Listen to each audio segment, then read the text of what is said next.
first.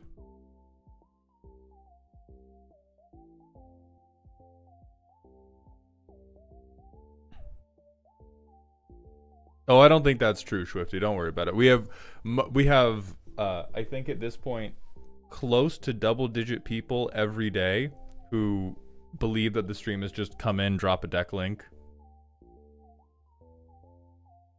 All right, Alec, man. Thank you for coming by, my friend.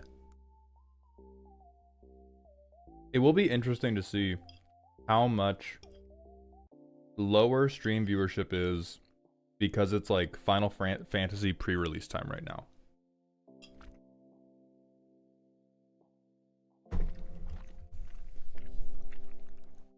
Are we? Okay. We are successfully live on YouTube. Beautiful. It is, in fact, curry I'm eating, MLP. Z made beef curry a few days ago. I'm here because I can't afford Final Fantasy cards right now. Hey, I do it for the girls and the gays and the broke bitches, and that's it.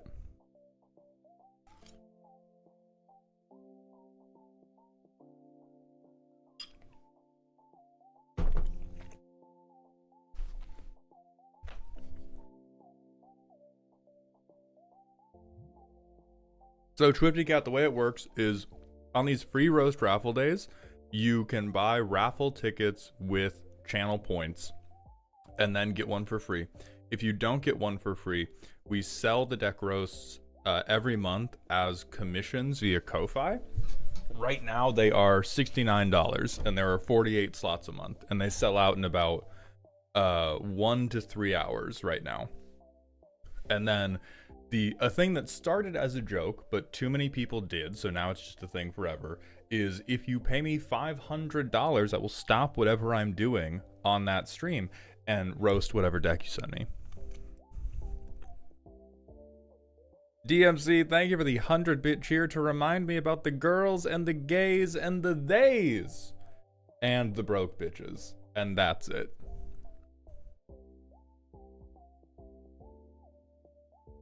Jane, I'm just grandfathering in people who missed cap. Thank you, Dale. We are right on wizard time. Grixis Archmage, there are 3 ways to get me to review your deck list. The 3 ways are this free roast stream, although that's currently only on Twitch. I will be expanding it to YouTube in the future. Buy a commission on Ko-Fi at the beginning of the month. They go on sale the first Sunday of every month. 3, this is a joke, but people have done it. Pay me $500 and on the spot, I will roast whatever deck you send me. Or for $694.20, I will get my girlfriend Z, who is also a content creator. I will stop whatever they are doing, and we will jointly roast your stream. Oh, the timer's crazy over. So we're going to pause the redemptions now and pull the first winner.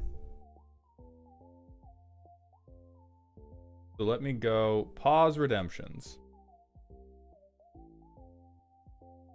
Now we only have 140 requests at this moment, and so it's actually like shockingly likely that any individual person will get in.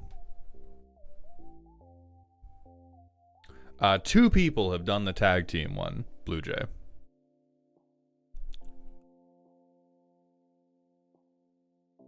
So let's go to, is it truly? Ah, no, it is. Oh, it's still a round number. That's weird.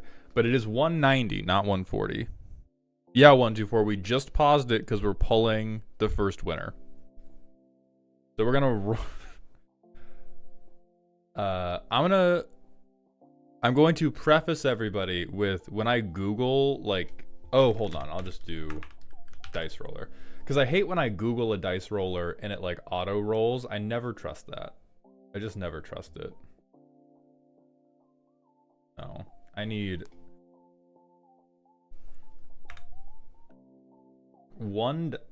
Non-conventional.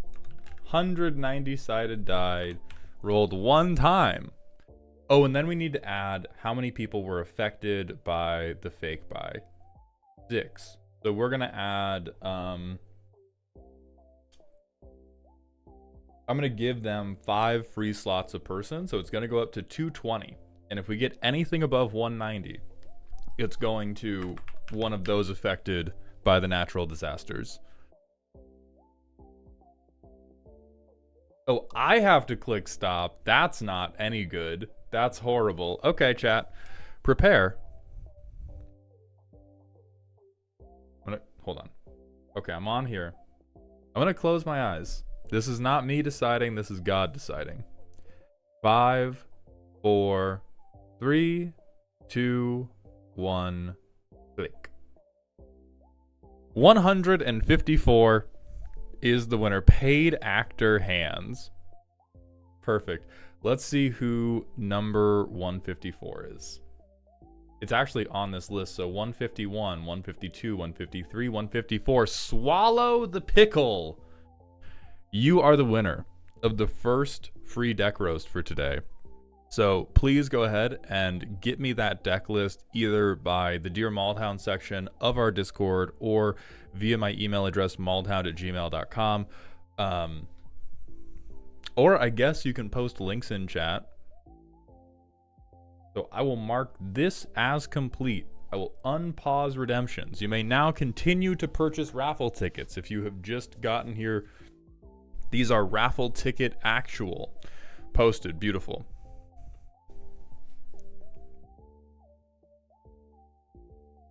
Awesome. Good to go home right now. Troper, you have my permission to go home. All right, let me...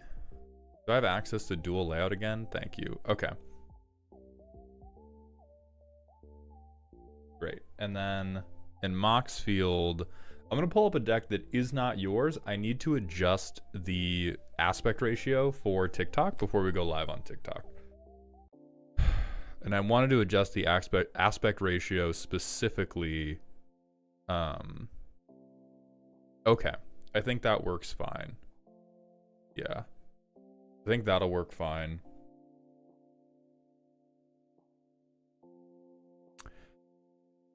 Get all of his other submissions out as well. That's not how that works. That's not how that works at all, Alias. DMC, thank you for the 100-bit cheer. Could you please quell these rumors that I whispered the 694.20 idea into your ear like a vizier, or that I've done one? Chad is bullying me with these accusations. Yeah, DMC has never spent any money in this stream. They've never gifted a sub. I don't even think they're a subscriber, which is honestly low-key leech behavior from them. But they definitely have not donated in excess of $1,000 just for me to talk about one specific muscular woman deck multiple times, and then again with my girlfriend.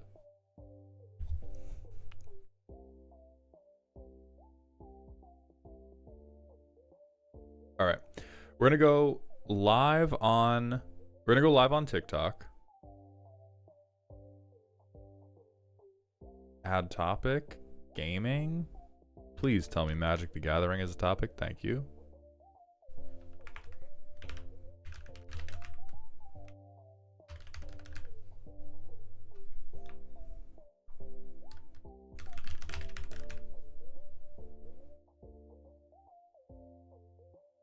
All right, and I'm gonna pop out this chat. Oh, do I not have a... No, I think that's fine. Yeah, this is fine. All right, Magyar Satan, thank you for the Twitch follow. Welcome to the Doghouse, my friend. And Sharkborn Mir, thank you as well. Hey, boss, I'm thinking about buying a roast next month. Would you rather see Legendary Kindred, Joda, the Menace himself, Cruel Claw, or my Brutaclad Copies deck? I would say the deck that you are least happy with. The more that we do these, the more that this is like half deck roasting, half therapy. If you have a deck that you should submit a deck where there is some type of incongruency between your expectations and how it plays, or how fun you think it is to play and how fun your table thinks it is to play. If you have a deck that you love, that you think is beautiful, and you're like, why the fuck does everybody keep shooting me in the chest when I play this? That's something that is like, we can roast and fix and help. If you have some type of finicky theme or finicky combo that just won't work, that's great to roast.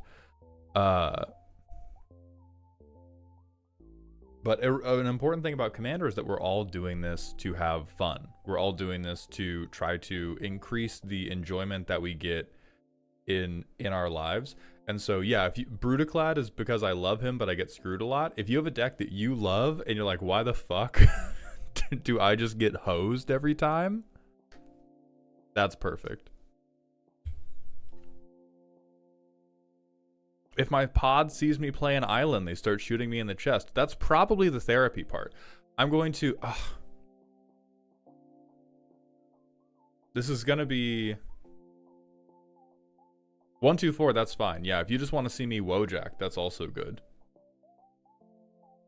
Frug, you can submit a deck that needs some upgrades. What I am going to caution you about, and what I always caution people about, is please don't build from your collection. Oh my god. If you want to build from your collection or from a set because you think that set is really cool, that is one thing. But if you're building a deck where the premise of the deck is, I would like this to function and achieve this gimmick or theme or feeling, please do not put a bear trap around your ankle at the beginning of that creative endeavor. I know that a lot of people think restriction breeds creativity, and it can. It can also breed some of the least creative choices ever, because you went, hey, I needed card draw, and this crinkly copy of Dire Sight was the only card draw I had. Or you go, well, I opened Rhystic Study, so I should play Rhystic Study, right? So absolutely submit decks that need upgrades, but understand that I am probably not going to give upgrades with respect to how much the card costs, because in my opinion, every card costs 25 cents about, because that's what it costs to proxy it. Hey boss, I pulled Sylvan Library and threw it in a deck immediately. As long as that deck is fucking Sylvan Library appropriate, that's fine. I know you're trying to rage bait me right now. I'm not going to freak out at the beginning of stream.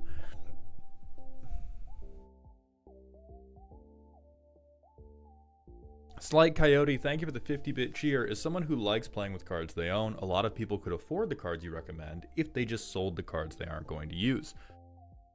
I think that's true in some cases, but it's not super helpful because a lot of the things that I recommend that are going to super drive up the cost are lands, which are so stupid. That's so dumb.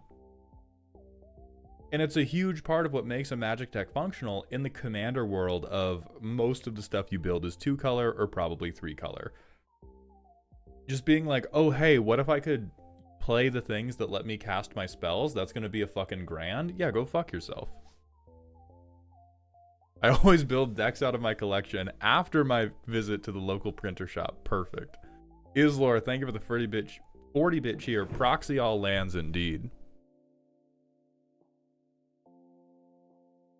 True, Revan. I only freak out when it's appropriate. Hello, Gunny Bunny. Thank you for coming by the stream. Moggy, this is, we are roasting people's Commander decks. This is a raffle that is going on in Twitch chat right now, so we're going to be making fun of Commanders, but also entire decks.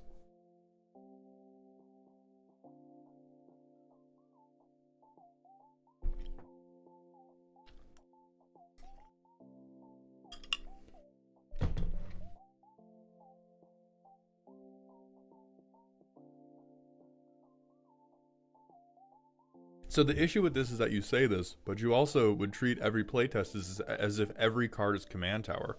Yes, because building a good land base is not hard. You just pick almost exclusively the expensive ones. It's boring shit.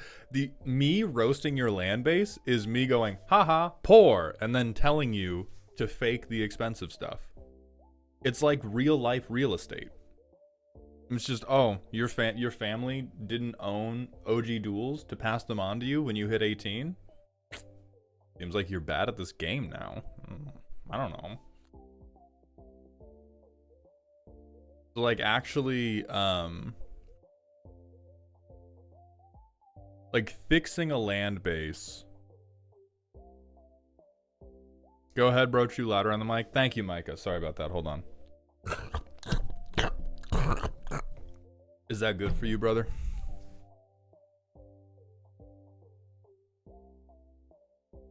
What style of deck would you build Squee the Immortal? Don't. Hey, as someone who loves you, do not build a Squee the Immortal commander deck. It's not gonna go how you want. That's a promise. What's up? Name I can't read because Twitch puts you in dark blue, which is fucking impossible to read in dark mode.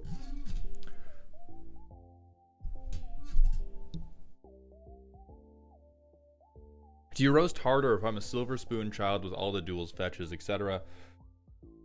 Not really, unless I think it's unnecessary. There was one 5-color deck that I made fun of the land base quite a bit because it had no triomes, and it was actually like, it was really bad at fixing its colors. It was a 5-color deck that I think had Joda or the First Sliver, one of the commanders that needs every pip, and they had like OG duels, and they did have City of Brass and shit like that, but they were just so bad at actually getting 5 colors. They were just really good at getting 2 or 3 by putting $3,000 onto the table. So that was fucking hilarious. Most of the time, I am just fully land-based blind. DMZ, thank you for the 100-bit cheer. You can submit decks for therapy, for improvement, or, like Troper and I, submit decks just to do psychic damage to the boss in a unique way and present the chat with the best heater cards like Redacted, Redacted, and Redacted. Can we roast WotC precons and their prices if we submit a raffle ticket for that? We do, we roast the precons for every new set regularly anyway. We don't really roast the prices because my firm position on the price of every Magic card is that it is ridiculous and inflated. And so I'm not going to roast specifically when I think everything is overpriced and dumb. Palm Burge, you do the raffle by buying Raffle Ticket Actual, which should be the only point redeem available to you right now. Dale Palmidier, thank you for the $2 super chat. Thoughts on Thopter Pi Network? I can only assume you mean Thopter Spy Network.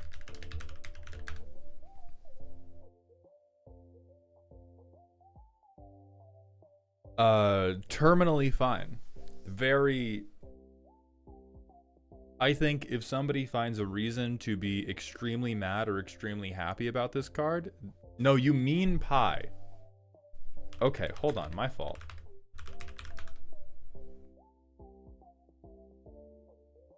Fuck you, Gavin Verhey. Alright.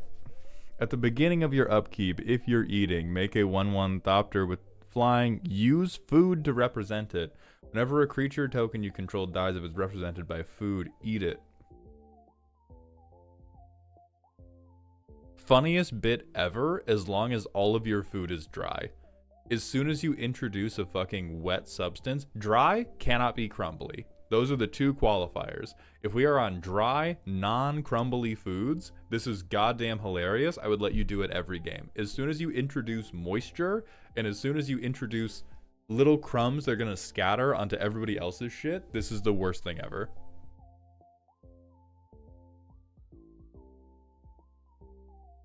Nah, man, do pudding and then resolve a scramble verse. See, Nick, that's why your marriage is gonna go wrong, dude. That energy right there.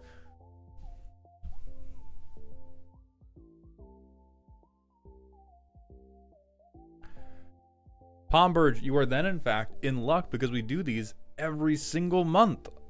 Or you may have enough points by the end of the stream to afford a ticket for the last purchase, although I'm not sure. Marina Mouse VT, thank you for the Twitch follow. Welcome to the doghouse, my friend.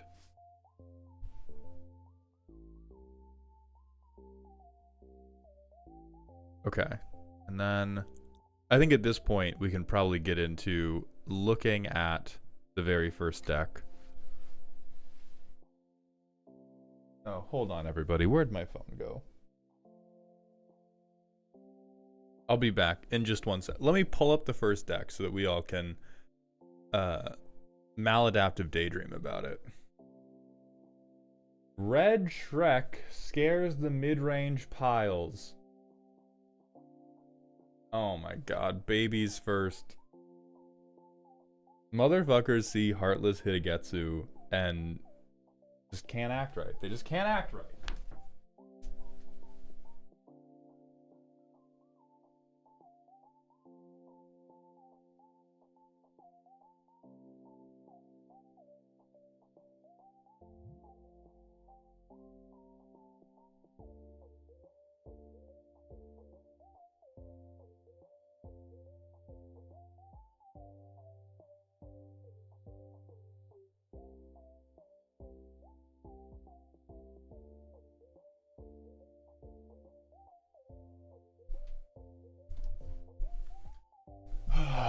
Okay. $3 for the chair. Now get the fuck out of here. This chair hurt my heart to purchase.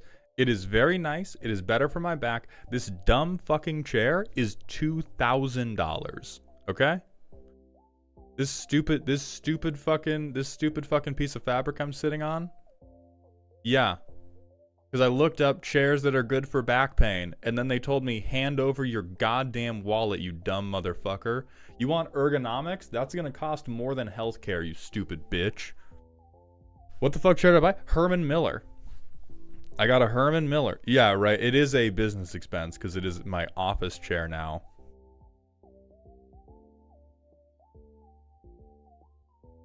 So it's supposed to be, it definitely feels better than this dipshit gamer chair that I was sitting in, but God. Okay, anyway. This is an $800 mono red deck.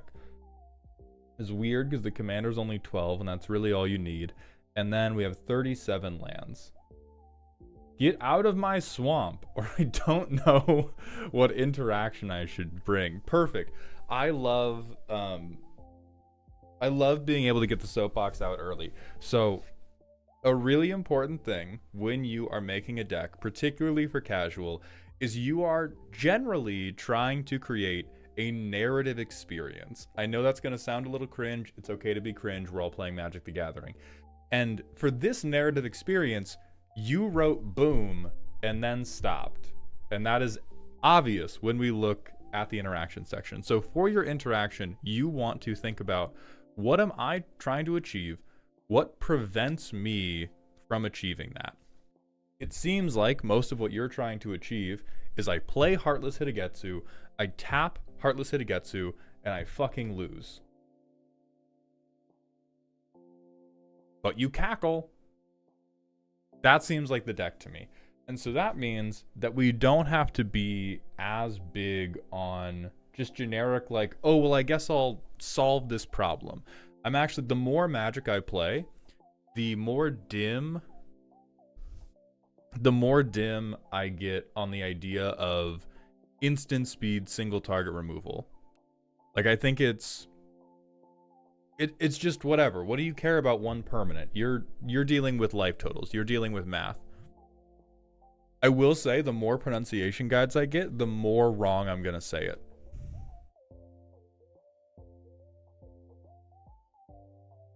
Yeah, like what's going on? So we have kind of a board wipe thing going on.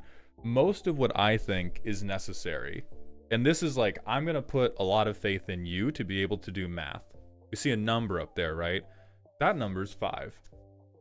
That is a medium amount of mana. It's not a lot of mana. It may as well be infinite mana in colors that are not green. You have rituals, but when you do rituals in red, everyone's like, oh, they're so good. I don't believe in them because they activate the demon inside everybody who will waste their targeted removal just to blow you out because it's so fucking funny. Like, case in point, I hope to God, I'm going to do these on Scryfall because I pray to God you do not have rituals in this deck. But if you, on 3 lands, let's say I have a piece of single target removal that's useful in a very narrow situation. If you, on 3 lands, use Seething Song to play Heartless Hitagatsuga, even if it's not the right decision, even if he doesn't have haste, I am I am doing the thing. I am counterspelling you. I am turning him into a 2/2. I'm using whatever removal I have to get rid of him because it's so funny to set you back that fucking far. And that's just a normal part of friendship. But what that means is that you want to live to having 5 natural mana. You either need to live to having 5 natural mana because you have... Hold on, where's this? You either want to live to having 5 natural mana because you have rocks or because you've hit your land drops. And the things that can get in the way of that, typically a token player getting out of hand. So, or maybe an Eldrazi player has ramped super hard. So I think the relevant pieces of interaction for you are things like Anger of the Gods. Hey, sure seems like you boys have been committing to board pretty fiercely. Kitasaguri Detsu does not like that. And then you fucking hollow purple them. Another great option that I'm seeing lucrative shout in chat is Brotherhood's End, which will do almost the same thing. It won't exile, but it will deal with those fuck-ass artifact ramp players. Now, Brotherhood's End, you gotta be a little bit careful, because if you go deep on mana rocks, this will fuck you too. It is worth running, just because of the creature damage. But I would also be on, like, Vandal Blast. Hey, did the Eldrazi player fucking crank out a Thrawn Dynamo turn 1 and now they're gonna cast Juladoc next turn? No thank you. Please wait. Stop. Please. Like, that's what you have to stop. You don't have to go... You shouldn't be going, oh god, all of their permanents are so scary. We just have to logically work through, with my experience in the game, what stuff can go wrong for me. People with access to better ramp can ramp more quickly than me, or people who get creatures to board earlier than 5 mana can beat me to death. Or Heartless Hidetsugu can get murdered. So I do agree that one of your game changers being Deflecting Swat is correct. I would also think about my goddamn washing machine being a little bit less noisy. 1 second, everybody.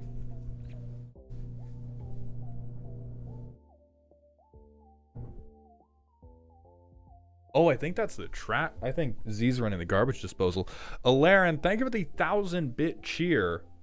I would rather spite attack the combo player for denying me my hilarious play and lose to the dumbass Dino deck. So fucking true, dog. But thank you for that contribution to the dog home. Yeah, the 3 toughness is very rough. So, like, Return the Favor, already in the deck. I agree with this one. Tybalt's Trickery is funny, objectively. Untimely Malfunction is great. I don't agree as much with Wild Magic Surge, Chaos Warp. Flare of Duplication seems weird, but I'll look at your instants and sorceries.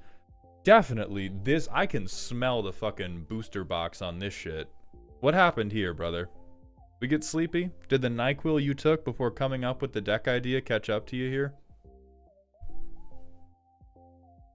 I almost agree with Guff Rewrites History because it's hitting everybody. However, I don't think it solves problems in the way you need problems solved. Fiery Confluence does.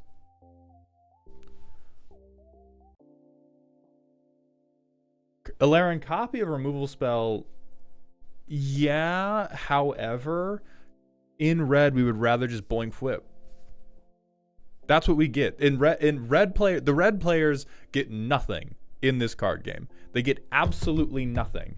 They get ridiculous burn combos and they get the boing flip and that's it. So let's lean into what we do have and hit them with the boing flip. I have no excuse. I play against a lot of multicolors and thought Ghostfire might kill a commander once. That's true. Hey, you know what though? That'll kill a commander. God damn, that'll kill a commander immediately. Alright, so gas. I knew you had a good heart, my boy. or my girl, or my creature. It's not gas, but I do believe in it. I hate this card. I do think this is the type of deck that wants to run this card, but God, do I hate it?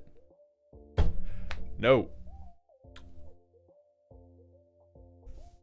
I'd like a wipe that lets me keep your own stuff. Your own stuff is an empty board. Your own, here's your own stuff. You can't do Furnace of Wrath. You'll die, actually. So we can't run Furnace of Wrath. This is your own stuff, dog. And it comes with, it has an indestructible counter.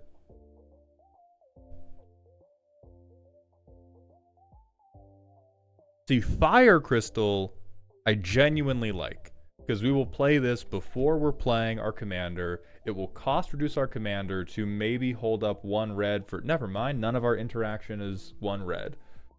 Well, Bolt Bend would be if we ran that. So Jeska's Will is pretty much the only ritual I think is fine here because it's just so goddamn good. I'm avoiding damage doublers because it turns into a combo with the commander. I like that sentence in general. I don't like that sentence in the specific because what the fuck else is this deck doing? With love in my heart. You showed up and put a bomb on the table and are now telling me, yeah, but I don't want it to blow up. I'm not some type of crazy person who would just detonate a bomb on the table, okay? I just like it. I like the ticking noise. Like, I think this is an instance of, you can build this deck. It will play Magic. I believe firmly this deck is much happier just admitting I'm trying to blow up and act like I don't know any of you fuck asses anymore. I think everything you're doing to... Problem is, combo would turn it to bracket 4, and I don't think mono red can survive there. Alright, this is where we switch over to therapy, and we're just gonna get you like a confidence class. Because if motherfuckers can run Godo in CEDH, there are people trying to play this man after Jeweled Lotus got banned. If they can show up with Helm of the Host and a shitty dream, you can show up with Heartless Hitagetsu and a damage doubler. And also, quite frankly, Hitasuru Gaigetsu Danana is not bracket 4 if you put a damage doubler in. Frankly, I think it's like near the end of bracket 3, but it's very like, you just have a deterministic win. A deterministic win with setup does not automatically make you bracket 4. If you run like a shitload of, if you have all the moxes, right? If you're going like, okay, turn 1, I'm using like Mox Diamond to set up to play a damage doubler on turn 2, and then I'm going to use Lion's Eye Diamond to cast my commander turn 3, and then I'm going to blow you up and you're all going to die. Like, yeah, then it's like, okay, this is for sure bracket 4. But if we just have sorcery speed, I am winding up this punch from fucking Neptune? Normal shit, quite frankly. Normal shit, quite frankly. I think it just means you invest less in fast mana. What would trick you into believing that this is a bracket 4 deck is the rituals, and it's going to seem counterproductive. Yeah, that... All right.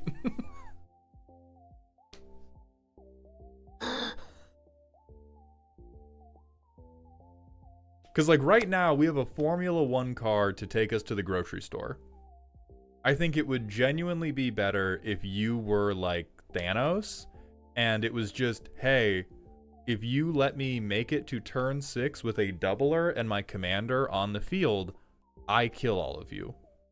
That is how the deck works, because that is what the commander wants to do.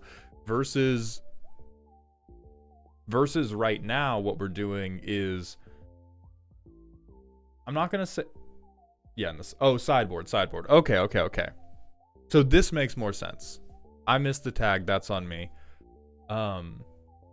Versus right now, what we're doing is we're putting in this, like, we're putting in this heat to not really go anywhere. Because we're gonna get the Hitagetsu trigger off, and it's gonna deal damage. Also, Ralston, John, Chris, thank you very, very much. I appreciate all your comments on TikTok. I know I'm not replying in real time. It's in part because I'm trying to stay in the cut with how terrible this deck is. And King Kettle, thank you for the $5 super chat. Hey, Malden, doing a deck roast, would you like to pick a deck out of someone's collection to roast instead of only what's getting submitted?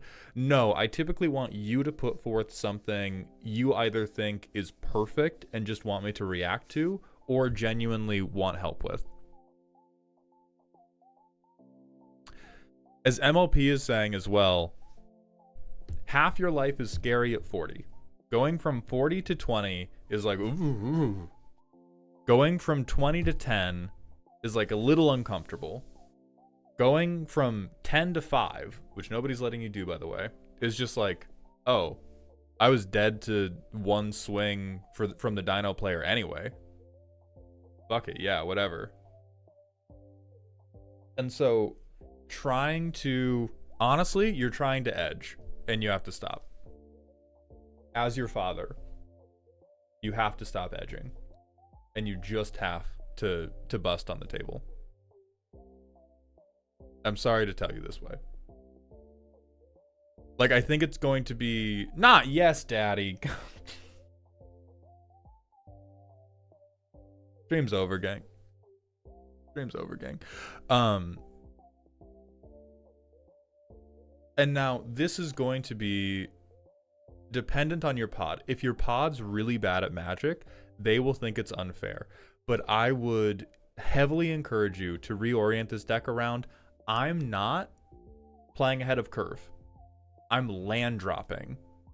I am land dropping to commander, damage doubler, I kill you.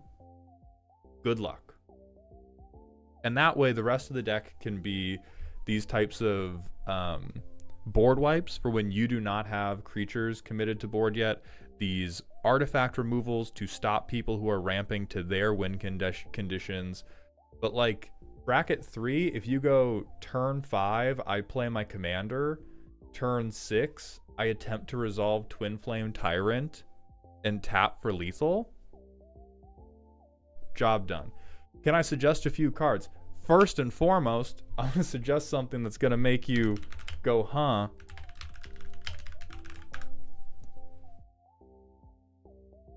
I sentence you to bounce on it. So what's going to be really important for you is hitting your land drops all of the time.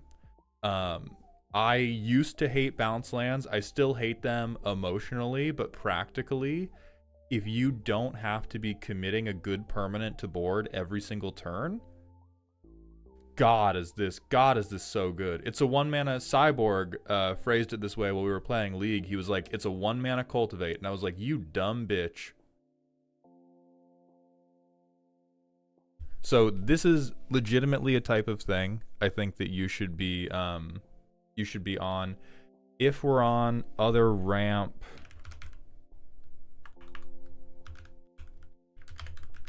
like, God, this is a really bad card. What a terminally fair card.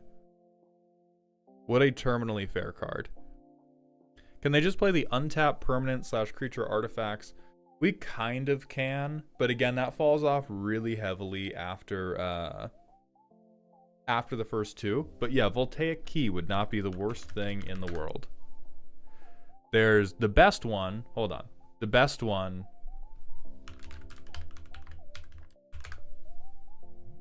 Voltaic Key doesn't even work because Hitosaiga is not an artifact. This is perfect for you. This is perfect for you. You activate Hitasugatsu with haste. Oh, it's already in there. Great. Another one. Oh, this one's really dumb.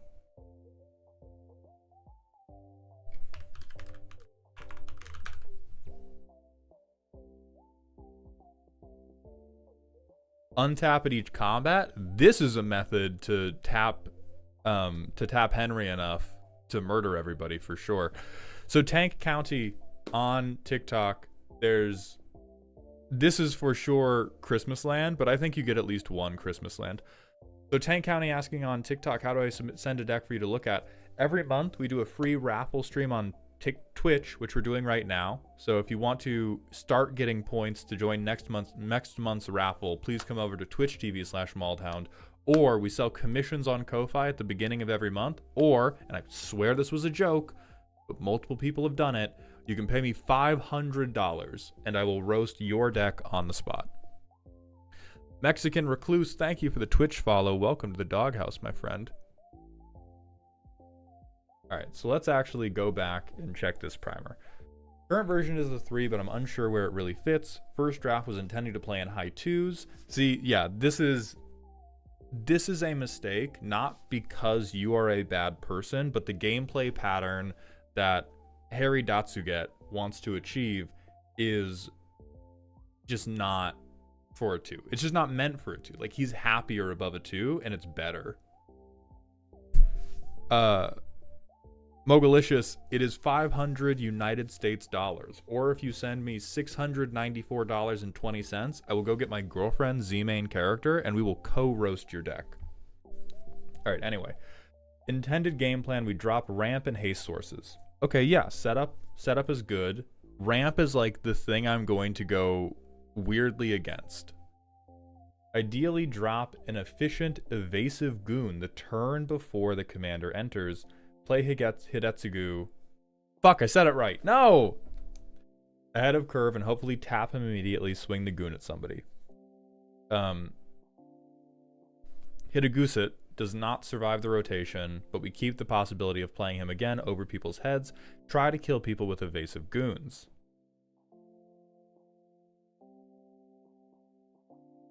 Yeah, so I think the turn that we made was, I'm going to look at this extremely linear thing I could do, which is double the damage from Hisugetsu, and then you went fucking M. Night Shyamalan. And listen, the man has done some great work. Watch his last movie and tell me you want to be like him. And so going from, alright, well, I'll get 20 free damage to, I will then deal the other 60, because we have 3 people at 20 life now, with evasive creatures in mono red, we jumped like 8 sharks at once. So let's go to back to the deck list. We talked about this section. Genuinely, for this new version of the deck, if you want it to feel fair as a 3, I would cut a lot of the gas. I know that sounds weird, but you want to feel impending and inevitable, and you don't want to feel like you are racing to the end of the game. You want to feel like I've put a hand grenade on the table and I have pulled the pin. You may lose a lot of games, but I think we can amend that with sufficient interaction, and I think you will enjoy yourself more.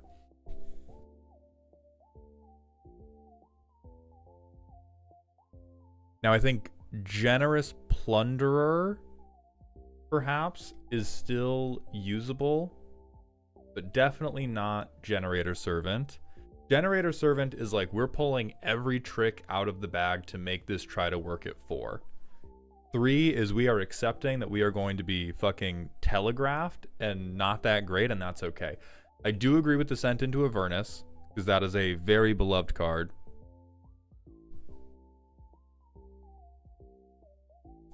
Cut that.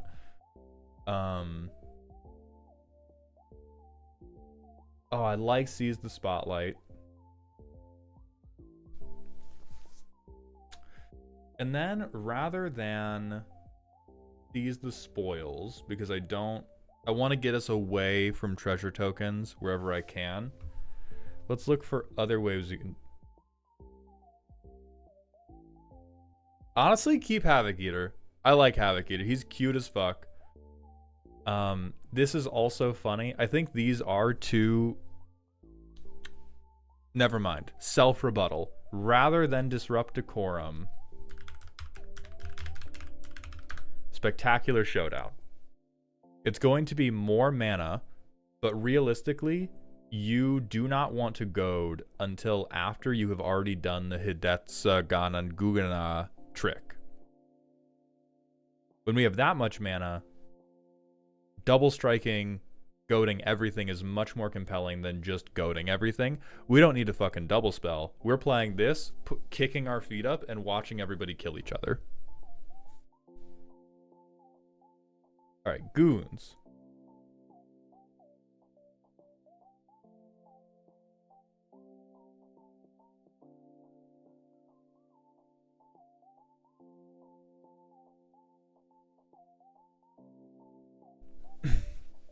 Usagata philosophy kind of irks me because I already hate decks that really don't come into the game with the goal of winning, but then on top of that, if the goal of the deck is just to take someone out then dip, that makes it inherently not fun for the person you shoot. It reminds me of my friend who plays Risk with the philosophy that if this other guy wins, then he also wins.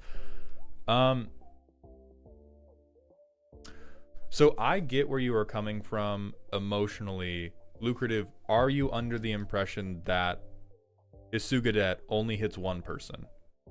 Because what we're angling for right now is we win the game totally if this happens. Because this philosophy is very much we are getting a clean, highly transparent win, try and stop me. I do agree that the philosophy you're talking about is super fucking annoying. I think that's more of like a Finn the Fangbearer thing than a Higatsu thing. Riang, thank you for the 100-bit cheer. Hey Malt, so I'm looking at building Boros Sephiroth Living Weapon. What do you think of him versus Jor Kadeen? I think Boros Sephiroth Living Weapon is better than basically every other Living Weapon deck you could make. I don't even know who Jor Kadeen is. So Lucrative, it would not also kill you because a lot of these damage doublers say opponent. Like Twin Flame Tyrant says opponent. Gratuitous Violence would... So some of these would kill us. We should not put in the ones that would kill us. Like Dictate of the Twin Gods, Gratuitous Violence, Furnace of Wrath is another one. These would all kill us because it hits symmetrically. Solfim specifies only opponents. Fiendish Duo, only opponents. Twin Flame, only opponents. So you can put in stuff that's like, haha, we all lose, and I don't like that either. But we can put in plenty of stuff that's just like, nope, I win. You didn't remove my commander. I told you what was happening.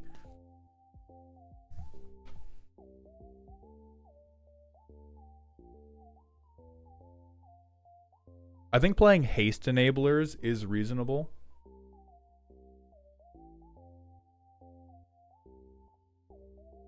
Hellkite Courser's kind of funny. I like this. Don't like Bloodthirster. I think here are the victims of you being like, oh, but it's only fair if I win to combat damage. No. No. No. No. No. No. No. No. Get the dragons out of here. Steward I will tentatively allow because it's a haste enabler.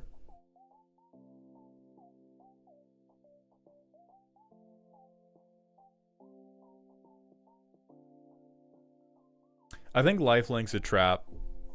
The house is burning down.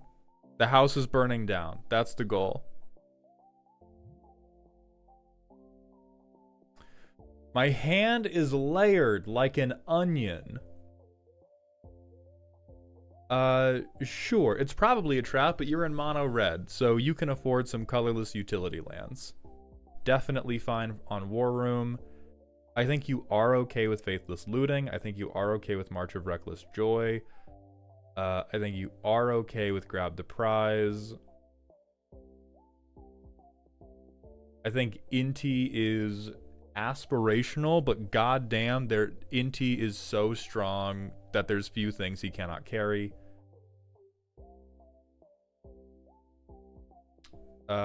Yeah, I could see Party Thrasher. Could also see Reckless Impulse. God damn, we are deep in the pits if we need to use Reckoner Bankbuster, but I think that's fine as well.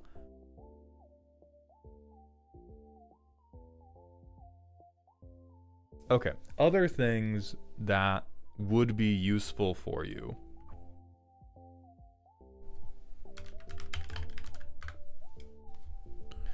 Count on luck. Count on luck. So PETA dude, that's only true if you're playing the deck inside your dreams. They said with how lifelink works, we can run all damage doublers. That just puts us in a situation where half of the damage doublers make the game a draw unless we have found one other specific card in our deck and kept up the spare mana to keep it. There's Count on Luck. I didn't see if we have Valakut Awakening. This is another one. Or it might not be Valakut Awakening, but I think it's Valakut something. It is Valakut Awakening. Self-wheeling. If you do believe in wheeling, I would recommend fucking wheeling. If you don't believe in wheeling, if your friends think it is unfair, just play with yourself.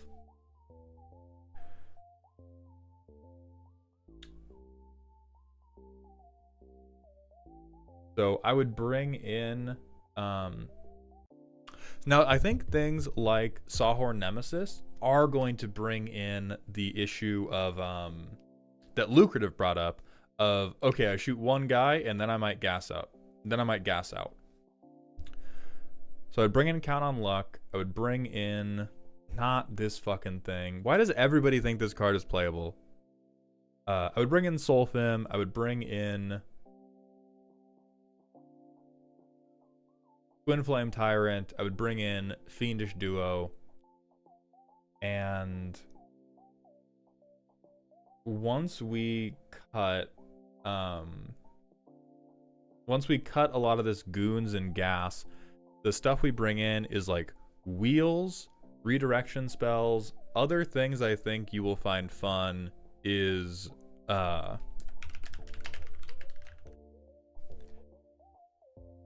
if we're on a bunch of damage doublers and we've been able to activate, maybe we got to activate Hidorisuga Detsadai once, but we didn't have the damage doubler down. And then we get a damage doubler down later, but they lock our commander in Dumb Baby Jail. Now Crackle with Power becomes like, oh, it's turn 8, turn 9. The game's gone on a really long time. This is how you can steal it back at the last moment. So I like Crackle with Power.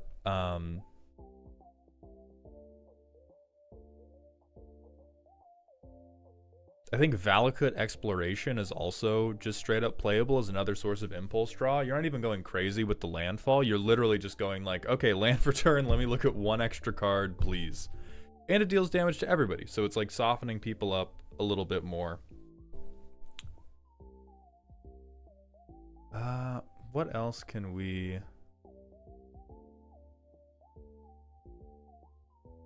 do to help with this draw situation? There is some sauceless stuff that will, especially in bracket 3, like, it's important to win. We have to win at some point. Jane, I was thinking about Wild Wasteland. I think there's enough big hits that Wild Wasteland kind of scares me. Like, Wild Wasteland on turn 3 in this deck, I get a little tight in my chest. I feel like I might shit myself on the leg press I play this card, which is why I recommended Count on Luck instead.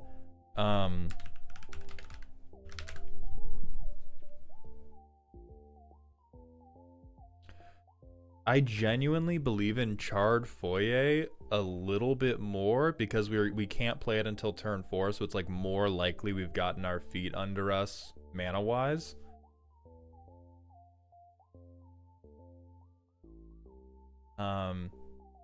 I would genuinely cut Soul Ring. Bergie for Harnfell.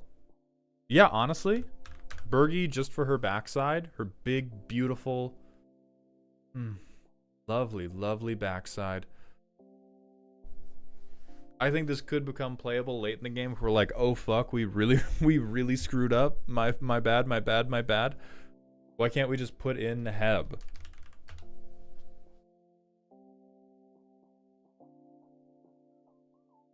Cause this like, oh, this Naheb? Eternal is a fucking trap, but I believe in Dreadhorde Champion for sure. I would put this guy in. No, we put this guy in. Do not listen to... See, this says to me...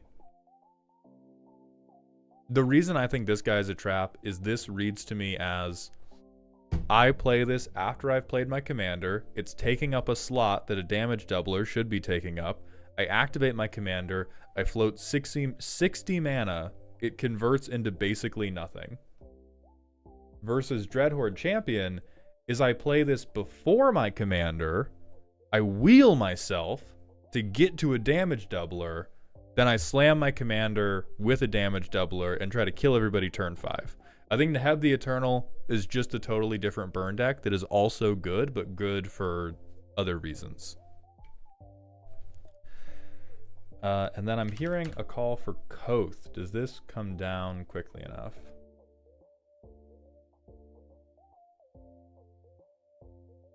If you get really hard up for hitting enough lands, this is what I would do. But that is how I would change it. I would look for more things like bolt bends that are redirects, more limited sweepers to stop people from being able to kill you. And then you did say you were down with Wheels and Gambling, so the short list is like Reforge the Soul, Wheel of Fortune, Wheel of Misfortune. I believe there's also a Magus of the Wheel. There is also, thank you for that shout out in chat, Brass's Tunnel Grinder. Do not do Arcane Bombardment. That is again lost in the sauce. Swallow the Pickle, thank you for passing the purity test of refusing to put Planeswalkers in. And then, yeah, I would change... Nah. Honestly, nah. Diametrically opposed on an emotional basis to preventing the damage. You take this shit to the face. You take this shit to the face, brother. Beeps, fuck you. Fuck you. You and your glacial chasms. I would cut this for Gamble, and then you use that to look for a doubler.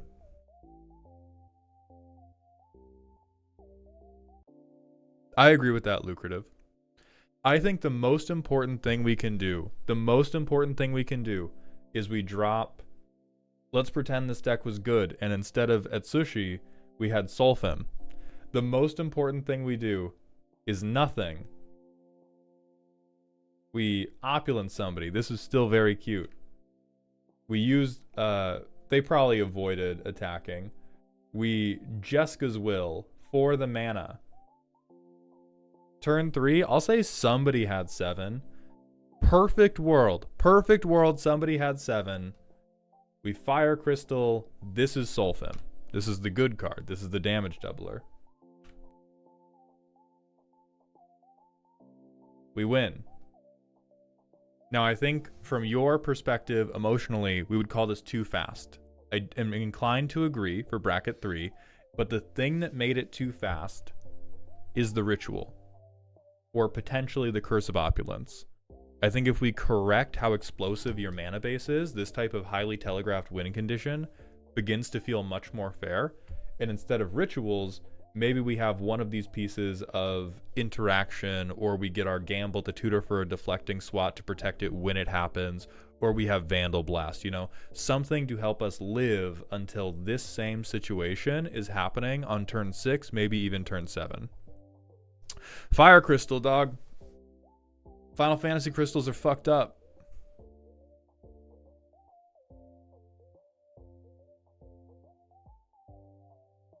What's the difference between the raffles?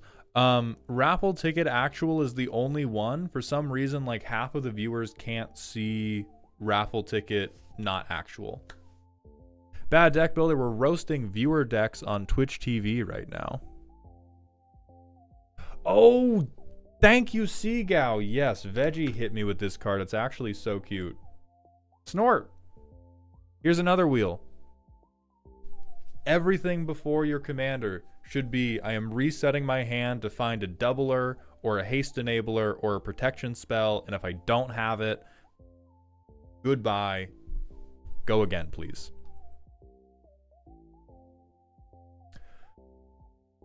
but I like what you're aiming for. I hope this helps you. Please make this a deterministic, clean win.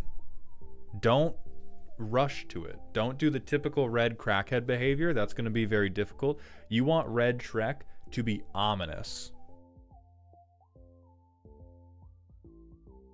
I think it feels better if you go not explosive, but I am inevitable. And then you can do some bits like just make a fucking ventriloquism ticking noise every turn cycle. Red Shrek and his damage doubling donkey. You've fucking got it. So we have to do... Oh, we can't do the manual ad break yet. So we're going to pause redemptions and pull the next winner. Go ahead and pause. I think there's probably...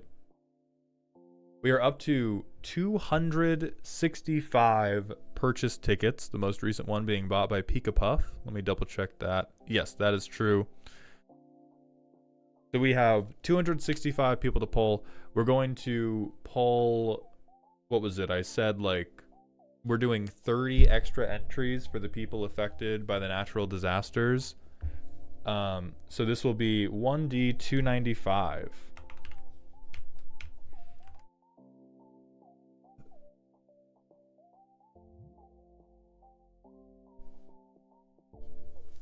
Darebrain, please stop advising Swallow the Pickle to do bad shit. The out of nowhere comes entirely from the explosive mana. If you just tell people I'm going to try to drop Hitagetsu with haste once I have mana for him, that is not out of nowhere. It's out of nowhere if you go turn 2, I have 5 mana, go fuck yourself. I promise you, it is the telegraphing is way less satisfying if you go, oh, he won't have haste, but it could happen turn 1. All right. 1D295. Closing my eyes. 5, 4, 3, 2, 1. Click. All right. I thought that stopped it. All right, hold on. 5, 4, 3, 2, 1. Click. 203. Let's see who the lucky winner is. It is the only 124, 201, 202, 203. So the only 124. Come on down. Jello Sloth and the Lasagna Man. Narrowly missing out. Ilaren, thank you for the 500-bit cheer. HII hit class I've been a part of a year for. Hit class I've been a part of had a bike as far as you can in 15 minutes challenge today, and I biked a total of 5.5 miles. I'm proud of myself. You should be. I'm very glad that you got to challenge yourself and overcome some of those internal hurdles. Congratulations, my goat. Very, very good job. How do we submit decks? I have a CDH deck that I love off meta. Renee, there are 3 ways to submit a deck to me. We're doing a free roast raffle on Twitch right now. So you can come to the Twitch stream to start earning channel points to buy into that raffle. Or I sell deck roast commissions on Ko-Fi at the beginning of every month. Or, and this is a joke, you can pay me $500 and I will roast your deck on demand. I'll drop what I'm doing. Yeah, Hidemi, we have paused it as we pull a winner. So I'm going to redeem, or I'm going to mark as complete. If 124 is not here, I will give them... We'll give them a minute. We'll give them a minute. I'm going to reopen redeems for that minute. And then we will pull the next winner. How fast have the last few months of Ko-Fi sold out? So 2 months ago, the first month we moved it up to $69. Okay, 124 is here. Perfect. The first month we moved it up to $69. It sold out in about an hour and a half. And this month it sold out in about 2.5 hours, which is right about where I want it. 124, you did get it. It's your time, my friend. You had one ticket? It's possible for you too. Not if you're my MLP. I will rig the dice roll, but it's possible for anybody to get made fun of. 124, either send it to maldhound@gmail.com or post it in Dear Maldhound in our Discord. But anyway, so the sellout timing is right now a couple hours. That was with no fooling, 0 promo. The only advertisement I did for the deck roasting was telling people when it went on sale in stream. I'll check Discord announcements because legitimately I have goldfish memory. But I did not ping Discord about it. I did not put an Instagram story about it. I did not put a TikTok about it. And so word of mouth only, it takes 2 to 3 hours right now. I believe your name's Gulanuth. You're in purple on Twitch and it's in dark mode, so I can't see a fucking letter. Hey, Mal, I recently purchased a deck roast. If I wanted to update my roast information, if I fill out a form, will that be the latest one you see? I think so. It's probably more reliable to email me at maldhound@gmail.com and just let me know the thing you want to update.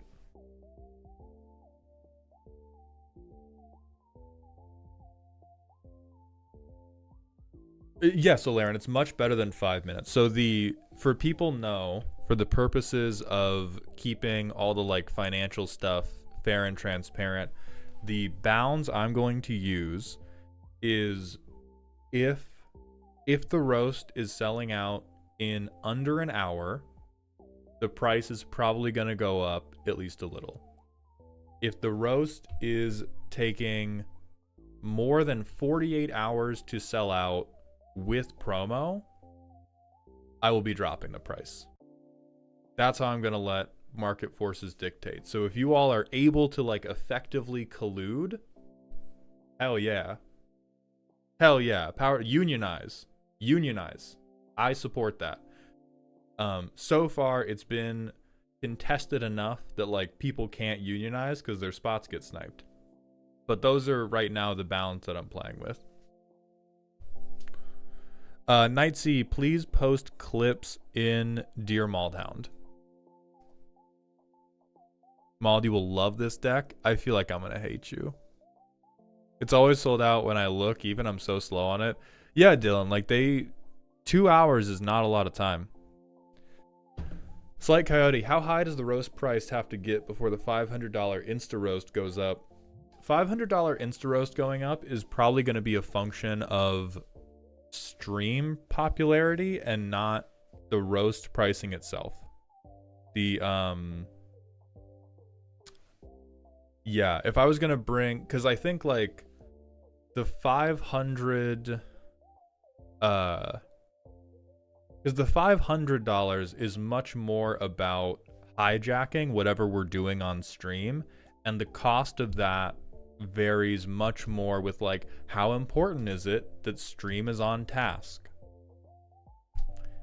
The more people I'm streaming to, generally the more important it is that we're not derailing it. Okay, pre-roll demons are back. Twitch, we have to hit a manual ad break, and then we will be back with the 124's deck. OG Maz, thank you for that Prime sub. You get to stay with me as we go into whole time. Blank, thank you so much. I'm glad you like the content. Mogalishu, where do you post clips? So currently, I don't post clips anywhere. I'm going to be making an attempt to promote my Twitch stream more heavily. I think I've been coasting a little bit too much with Twitch specifically recently, where I stream for a really long time, we ramble for a really long time. I love it. I know that some of you love it, and that's makes me very happy. It's a really bad business plan, and so I'm going to be making I'm going to be making a concerted attempt to clip more stuff from stream, to promote the stream more heavily, yada yada yada.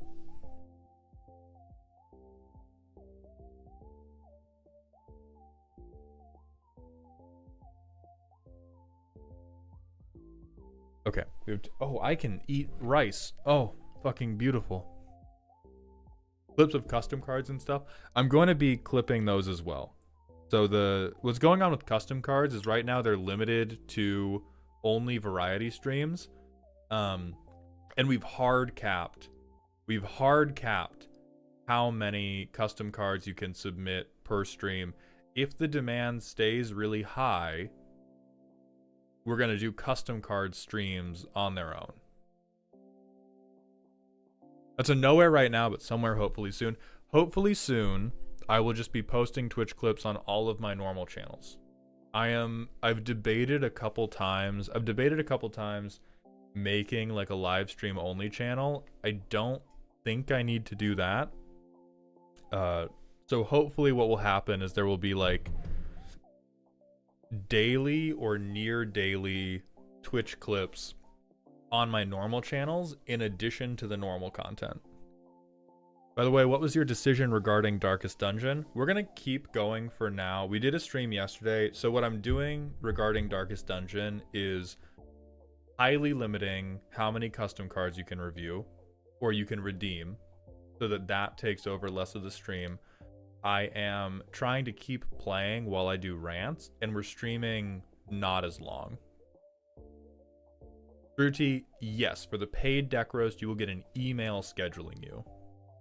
So we're going to keep playing. We're going to keep playing, but we're going to try to tighten up the gameplay. And that's also part of why I'm trying to clip more, because one thing that I was telling people as we were wrapping up was like, ultimately, the grind of Darkest Dungeon being a problem is only a problem if I can't get people to watch it.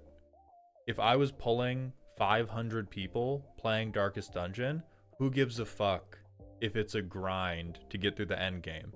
If we are all enjoying me suffering through that grind, if I'm having like good interactions with you guys as we do that grind, the fact that it's a grind is neither here nor there.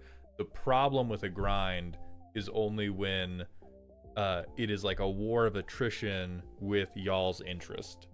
And so I'm going to make an effort to promote those streams more as well, and hope that the viewership gets to a healthy enough place where it's just not a problem that we're streaming the game for a long time.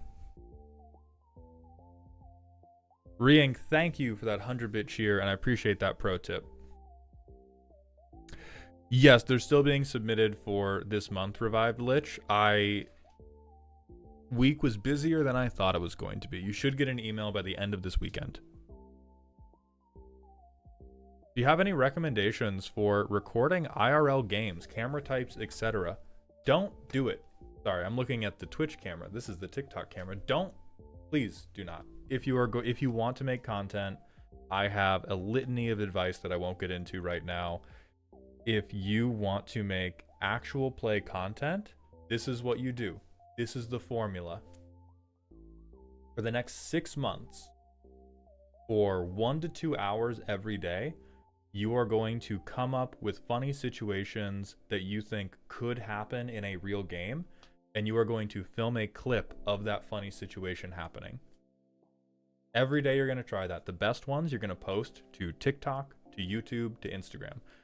Once you have 50,000 or more followers on any of those platforms, that is when you begin filming an actual gameplay show. Before then, no. You do not film a fucking second of gameplay. You do not organize a single guest. You do not do a single live stream. You come up with compelling, short, digestible moments you can share, and you post those, and they are all fake. And it doesn't matter, because you came up with them. It's still your creativity, still your idea, but that's what you do.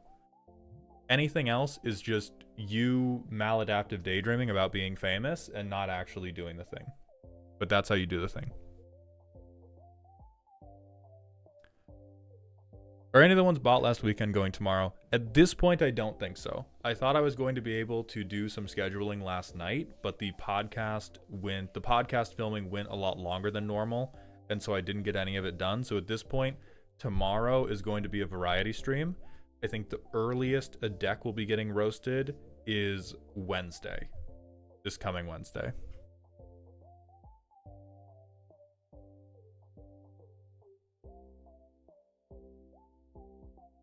My hope had been that we were going to get the first one done tomorrow, but Fluggy Wucky, Fucky wucky. I gotta put these cameras closer together. I think it looks too weird when I'm going between. Hold on.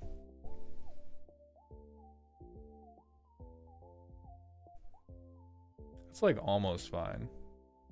Maybe I can edit how big this camera thing. I can't. Ha! I'm so fucking smart, dog. Nobody on Twitch knows what just happened, but TikTok, you all know. Alaren, thank you for the 500-bit cheer.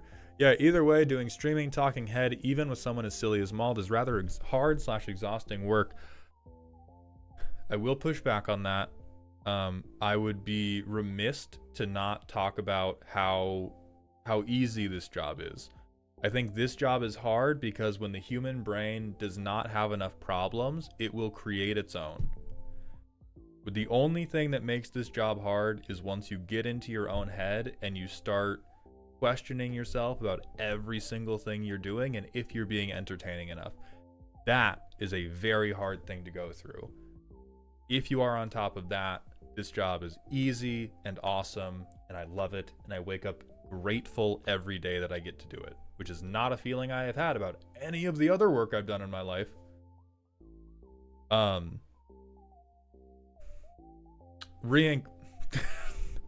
currently multi-streaming to TikTok, not on my phone. The only Afugter, what makes you happy? Most things. I think that's genuinely too broad of a question for how much pleasure I derive from so much stuff in my life. Walking around my neighborhood makes me happy. Lifting weights makes me happy. Hanging out with Z makes me happy. Reading books makes me happy. Playing League of Legends makes me happy, as weird as it sounds. Playing Magic makes me happy. Oh yeah, Rink, I just have 2 cameras. I have like a very nice camera for Twitch, and I have a webcam for TikTok. Domain, no. The next event I'm going to is MagicCon Atlanta.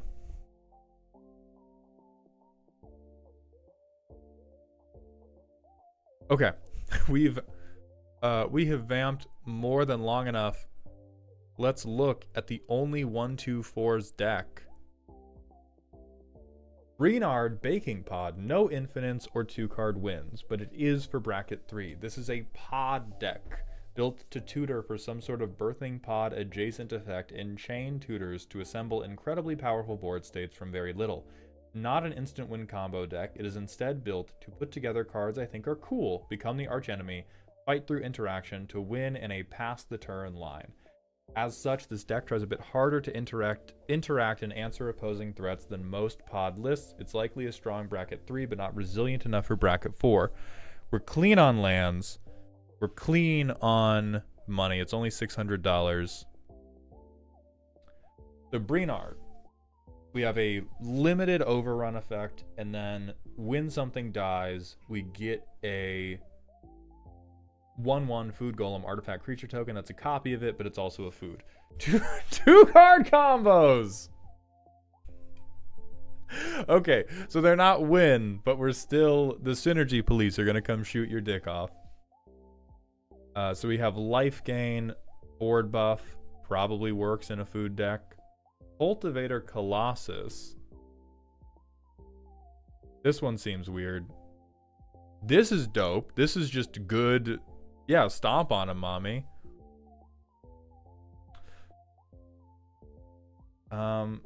This is somewhat clever.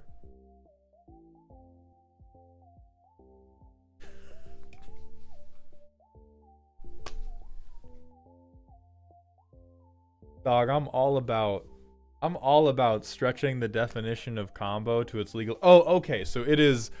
Okay. So these two combo. For a moment, I was like, what the fuck are we doing? Read the primer. Hell no. Hell no. This is a raffle for me to look at your deck, not a raffle for me to look at your Wattpad account. Give me a moment, everybody, as I skim. Okay, so it turns out gaining life and putting counters on things is good.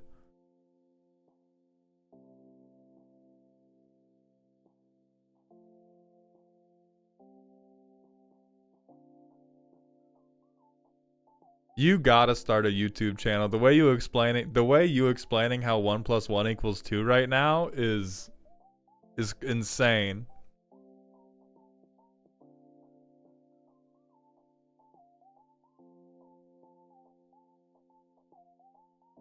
Yeah, so really we have a through line of 3-drops always turn into Felidar Guardian, which always turns into Thalia's Lancers, which always turns into Auten Soldier, which always turns into Wisweaver Angel to then get a 7-drop. So we have the dedicated combo is I turn a 3-mana creature into a 7-mana creature or anything between 4 and 7 mana instantly. I mean, the advanced line is just, hey, what if I blinked this thing? That's the crazy line is, what if actually I could Birthing Pod as many times as I wanted?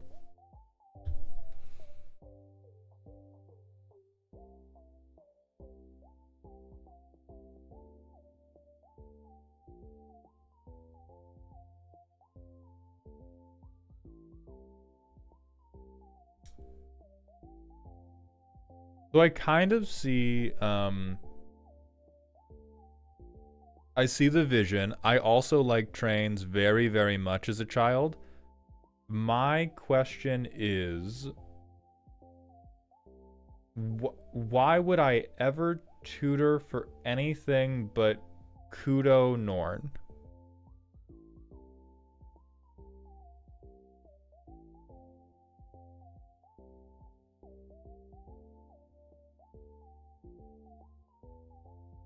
Like if I'm in bracket 3, maybe somebody can combo win, but if nobody ever gets to keep a creature.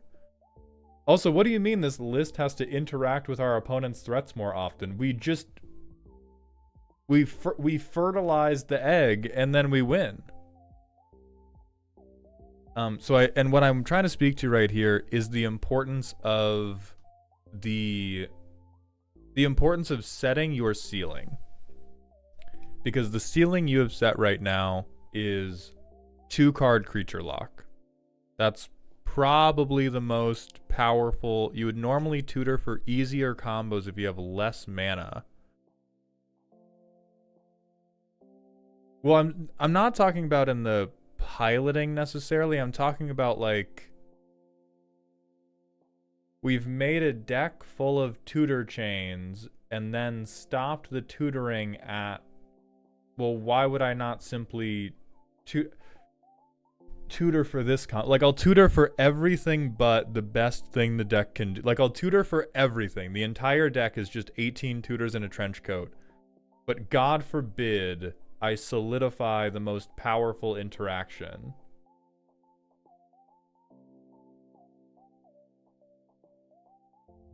Let me see what Cultivator Colossus is a list with.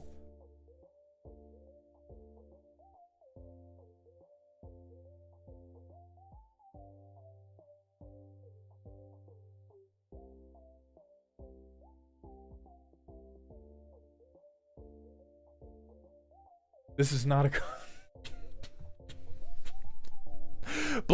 blinking things to tutor for a second thing isn't a combo. Okay. Okay. I'm cool. I'm cool. Drumline, you enter the raffle by buying raffle ticket actual with Twitch channel points.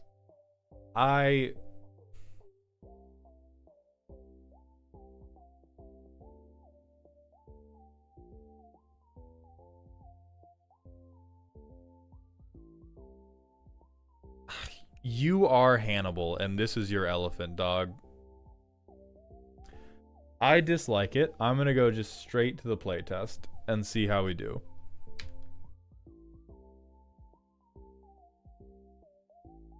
Jesus God, okay.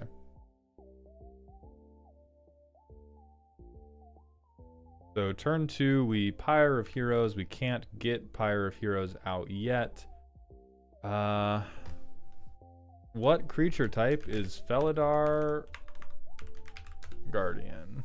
Cat Beast. Okay, we're not going to grab that. But we could, like, just grab Kura.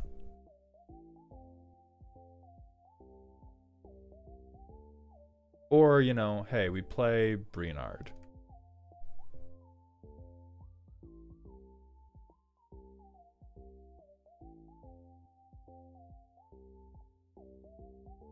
I play Kura the Boundless Sky, probably. And then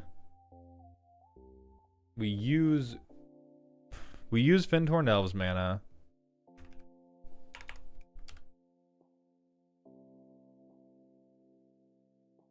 We would have to sack Breenard to get... Okay, we sack Breenard. Fuck this guy. He's apparently not that important to the deck.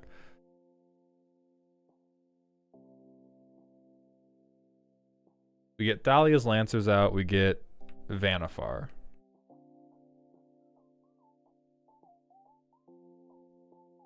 Play Vanifar. That's our turn.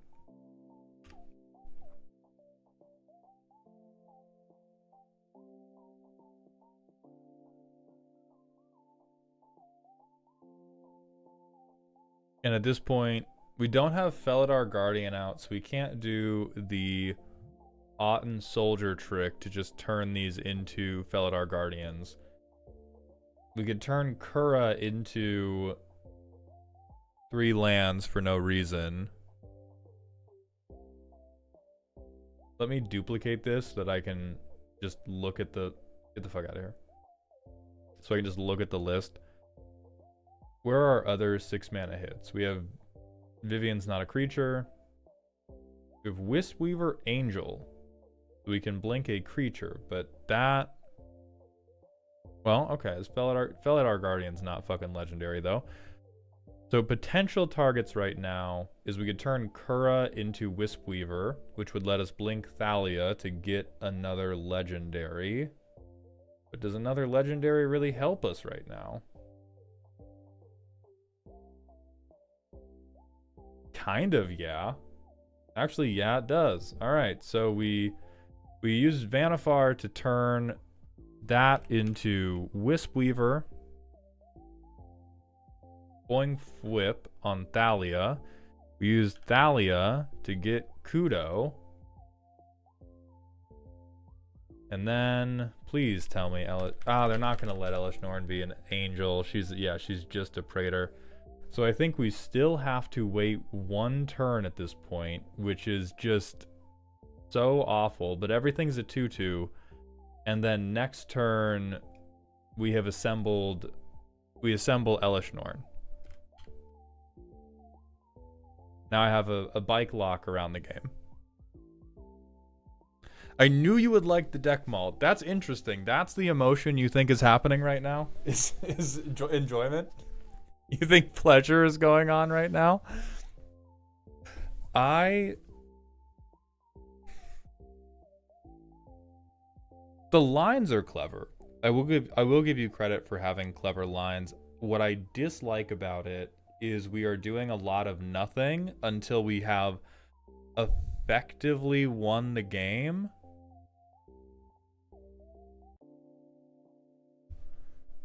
Like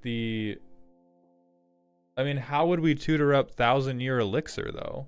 Because we have creature tutors only. Okay, whatever. Let's... With a broad brush... This is way too deep in the choo-choo sauce. I think to be anything but bracket 4.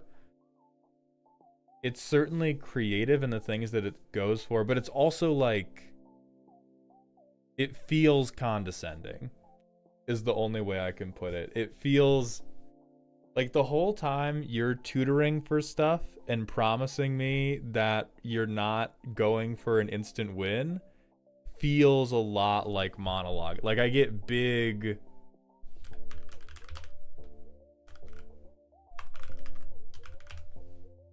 I get big this energy. I get big this energy. At some point I'm like, just fucking kill me, dude. Like because we have a ton of potential fragility. We have some ways to deal with that fragility, but like there's our free mulligan gone.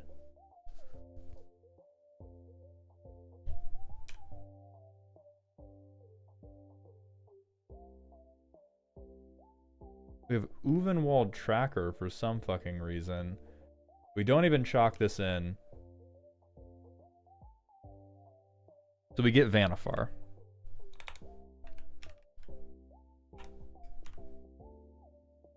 But Vanifar goes to top. We put that on top. Hey, boom, we have Vanifar. We play Vanifar. We don't have haste, so we can't tap her. It's like in attempting to be inoffensive, the deck is devastatingly rude. Is the best way that I can put it. It's like the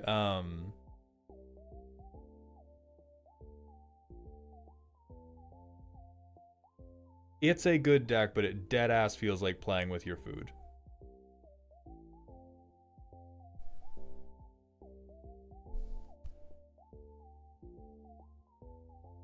Like I think the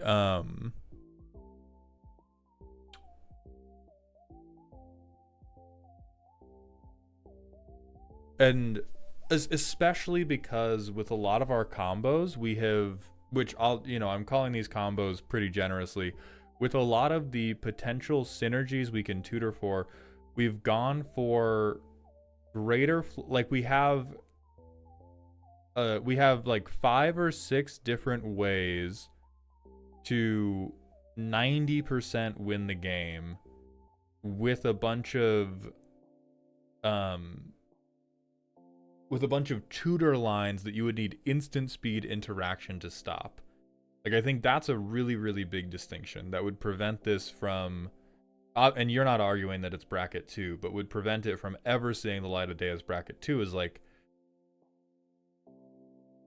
we want to win the game almost, and there's a bunch of stuff we could do to make the wins tighter, but it would take away the time that's currently being spent on a touchdown dance. And I love touchdown dances. I love Grimery.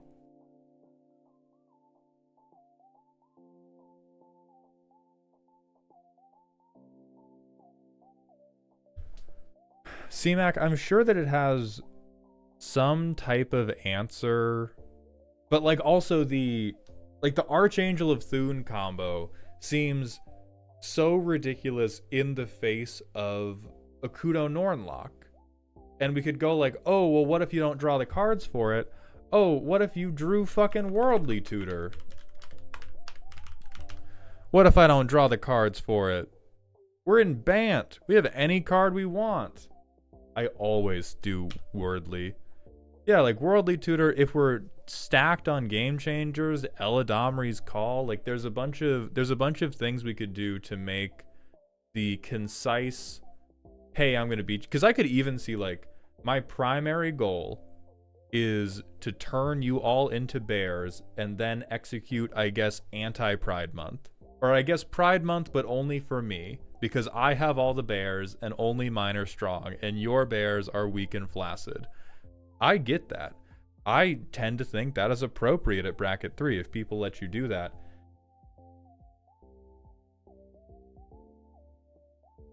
But I'm getting crazy dad look at me energy. Crazy. Dad, please look at this kickflip I can do, Dad. Please, I've been practicing all month. And so I like a lot of the individual combos, but I think we're trying to show off 8 different dance routines at the same time instead of just hitting this one dance routine like hard as fuck. Like what are the outcomes of the other thing we're doing? So this combination gives you a one-sided board wipe. Almost as if you had assembled some type of lock with Kudo and Elish Norn. This puts like tutors 6 lands into play, including Field of the Dead, which is not a bad thing at all. So like this one I kind of get, because we're achieving a different outcome. Doing this seems like some YouTube short material right here. Like, yeah, it works, but it is also, this is dripping with condescension, my goat. This is a very clever combo that knows it's smart and will not stop talking about its SAT score from high school.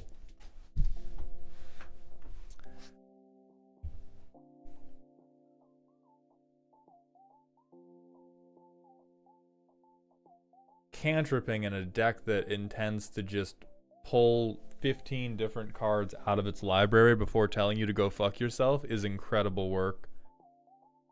Oh sure, draw.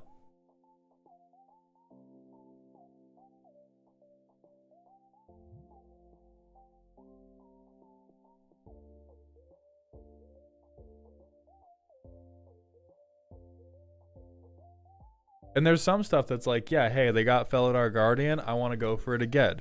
Again, great redundancy. And we also, where are we dealing with other people's problems?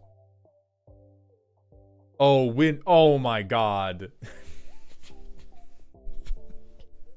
You get the Hasbro Transformer doll out of the fucking win condition section right now. Like, this just seems to me like win condition Kudo Norn. You have no creatures. I have 4 4s or 6 6s. Like, anything that is a food is a 6/6. It's a golem. Don't let the kindred Breenard value. I would agree with this for generic Breenard value. It's just weird in the context of what we're doing. Like, we have a extremely high power deck that we are trying to back off a little bit instead of letting it spread its wings and fly. Because we also, didn't the primer talk about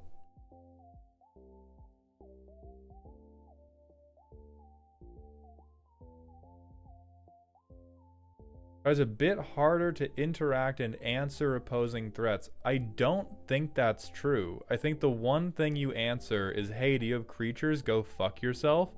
And then we have replaced almost all of our interaction with Beyblades. Like, we have some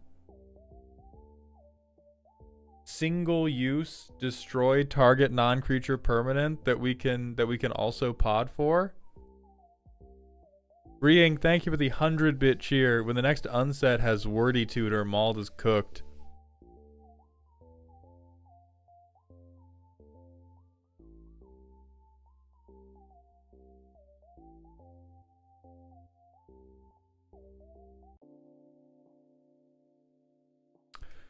Yeah, we're drowning in ragu right now. And like, it's tasty sauce. Tutor lines like this definitely let you feel pretty clever. Oh, Planewalker, thank you for the $5 super chat.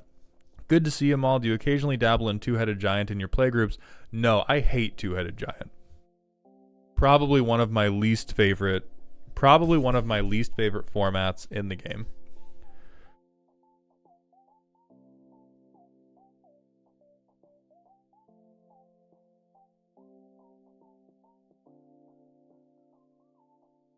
And we don't even have like a counter spell in like bro sees mold in his house and does not like call anybody. He just begins assembling the device. What does the device do? It takes old bread, puts butter on it, puts that in the microwave to make it weirdly soft, puts it inside a shoe, and then leaves that on his neighbor's doorstep so they will freak out and call the police. And then he'll tell the cops about the mold.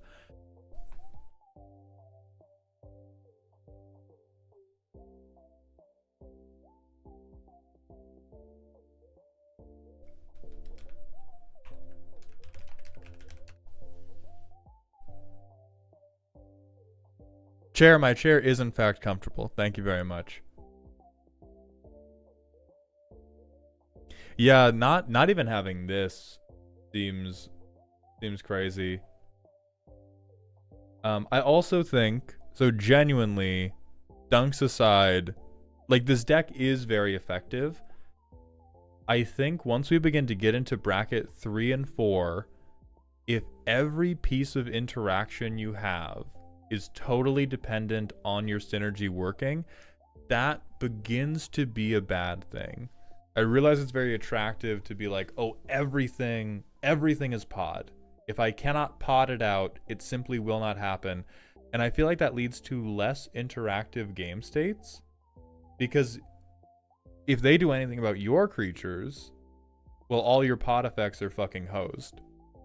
We have no way to reliably disable an opponent's stacks piece, where playing stacks into us is like totally fair. We are the reason stacks players exist. And we're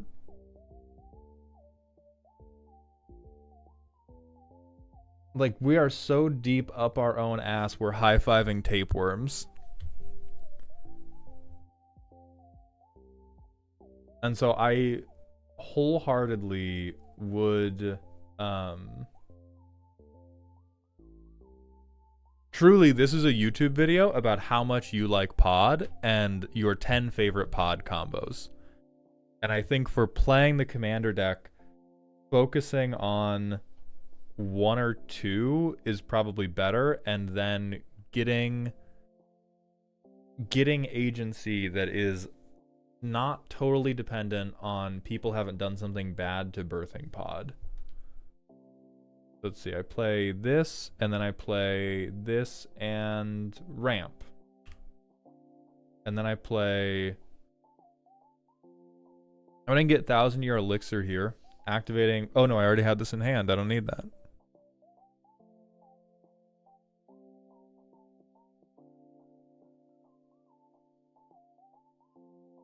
So I can Eldritch Evolution, and this will allow me to get something 4 or lower, which that hits Vanifar. I don't think I really need to hit... Well, maybe I do need to hit Vanifar in this situation, because I can hit Vanifar and I have a 3 mana thing, so that's usually enough to keep the whole game, to keep the shit going. So I'd play 1,000-year elixir turn 3. I go Eldritch Evolution.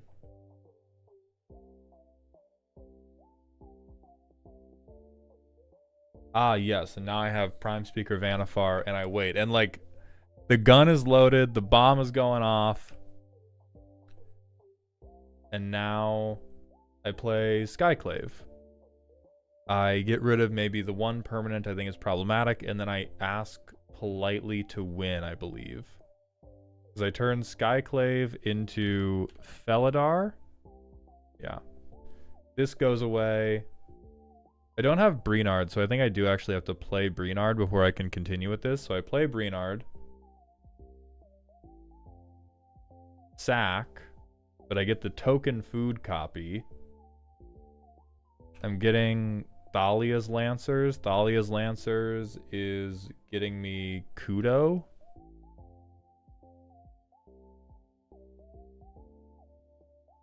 Flicker, by the way. Thalia's Lancers goes away, but I get a token copy. I pull any random legendary, because at this point what matters is that I'm getting Autumn Soldier, who's entering as Felidar Guardian to flicker again, who's going away and turning into Wispweaver Angel, who's going away. And we already have Elishnorn in hand, though, so this doesn't even work the way that I want it to. So we probably would have done something, just monster manualed them in. I don't know. Pretend we went for the land combo with Cultivator Colossus.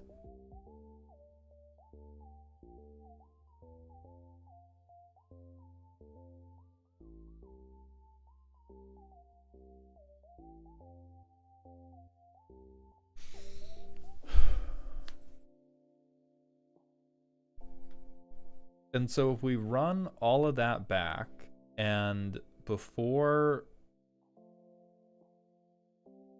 No, it's protected well enough. So at what point do we assume Pod got exiled? I don't want to assume that because I want to take the is this gingerbread man combo? It is, but it's pretending that it's not. Which is anytime a deck is pretending that it's not what it wants to be, that always just makes me twitchy, which I think is where we are here. So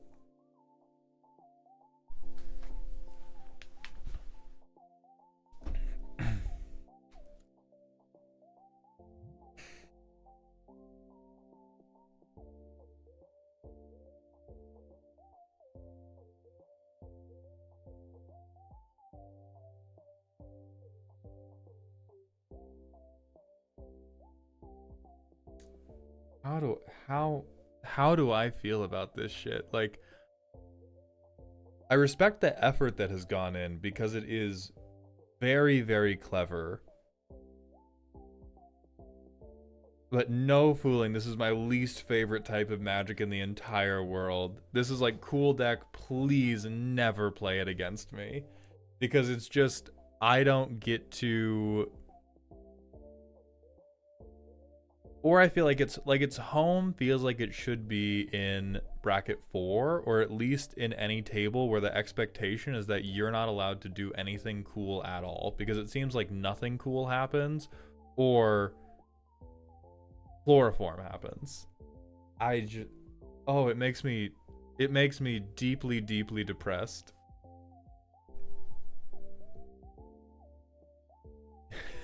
If the goal is to have cool cards, we can just take them out to look at them. Like, it's not that like the cards alone are cool, it's that there are a lot of cool combo lines that are coming out of this deck that are just infinitely better suited to a YouTube short with Subway Surfer playing beneath them.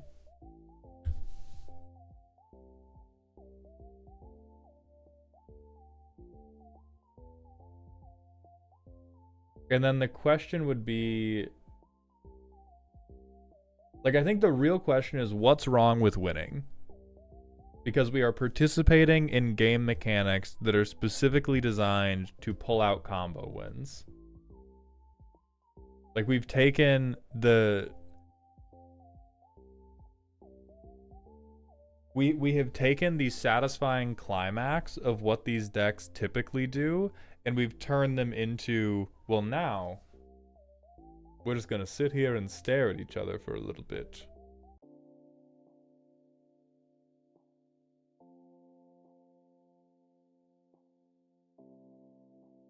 And I've seen this be done quite a few times, not specifically with a pod line, but I have seen it be done a number of times where we go like, oh, well, I don't want to be that guy, and so I'm going to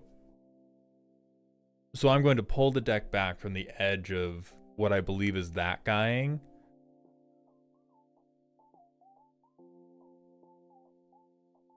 But honestly, case in point of, I just don't think combo works at lower power.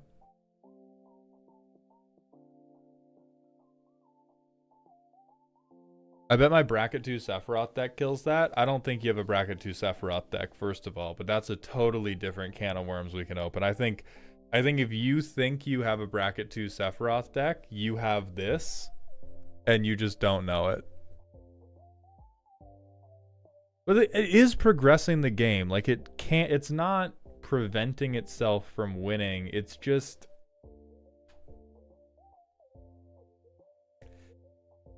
reading through this deck makes me feel like I got kidnapped by the Saw guy, but instead of being put into a wood chipper, he like strapped me into a chair to make me watch his childhood dance recitals. If it's about its business, it gets there quickly. Because it really just has to establish... Or actually, I think that's what bothers me. Oh, the Boros one. Oh, yeah, for sure. Because you can establish this creature lock, and then you, like, can't protect it. Because we went, what the fuck is a counterspell? Like, oh, maybe we can have the mana to do clever conceal. Like, what interaction are we fighting through? Where's the fucking... It's not Meltdown. It's like Cast into the Fires. Yeah. We're fighting through every interaction except the 2-mana draft common.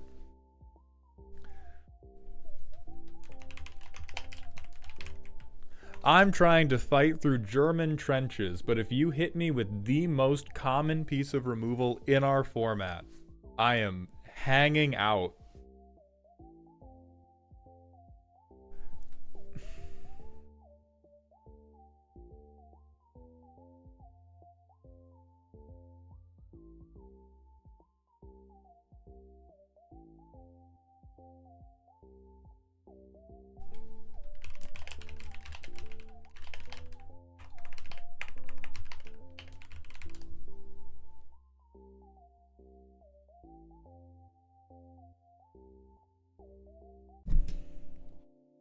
So listen, 124, thank you for submitting. I do like how clever the deck is. I like the work that's gone into it.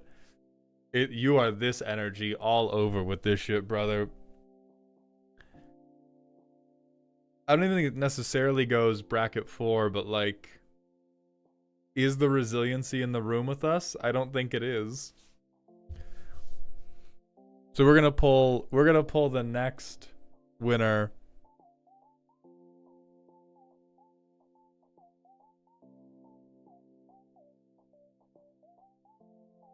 Alaren, thank you for the 1000-bit cheer.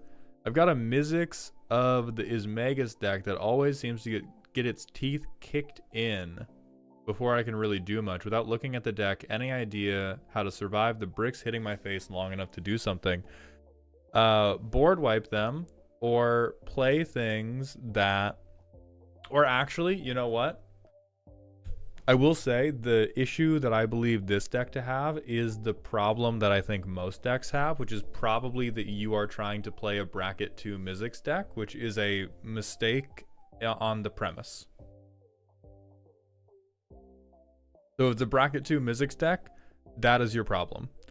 If it is a bracket 3 deck, you either don't have enough fast mana to pop off, you don't have enough like board wipes to clear the board before Mizzix comes down. You could see bracket 2 best bracket is objectively wrong. I think there are things that I think a lot of archetypes will have a different bracket that they feel most at home in, but like, hey, good Magic can be fun. If you go, I personally like to play bracket 3 the most, but I think if you just go like, oh yeah, this has to be low power, and for me to have fun with it, if for me to have fun with this deck, it can't ever do a strong thing, is something you do have to work out on therapy. Like at that point, you don't need a deck roast, you need a cold shower and a gym routine.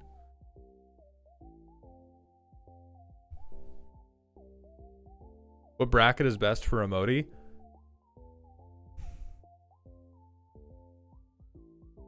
Genuinely, I think Emoti likes 2. Genuinely.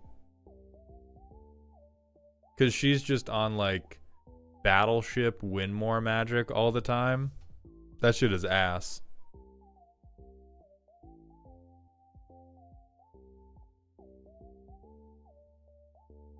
Aren't decks today getting put on the graph? Only if I feel like it. Isn't that neat? All right, we are up to 309 purchases. I'm going to pause redemptions. I'm going to roll a D339.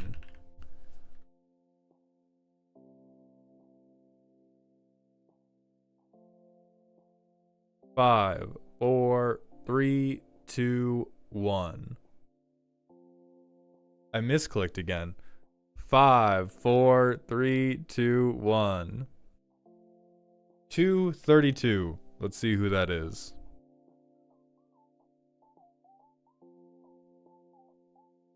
I'm going to go to the end. So 250, 49, 48, 47, 46, 45, 44, 43, 42, 41, 40, 39, 38, 37, 36, 35, 34, 33, 32, it is Runin 101.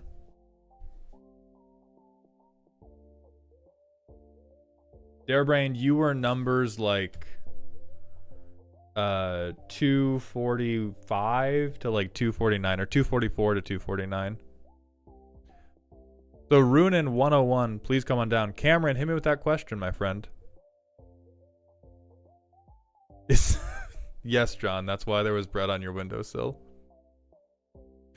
But Planewalker, to circle back on your super chat, the reason I generally dislike Two-Headed Giant is even though it seems like it should speed up a lot of the problems with Commander, it feels like it makes them worse. Because everybody just spends so long agonizing over their fucking turns. Like, good God. Hey boss, where are those of us who got screwed and you added back in? You're always at the end. There are always additional entries tacked on the end, and so if we ever roll in like the final 40 positions, it's one of you guys.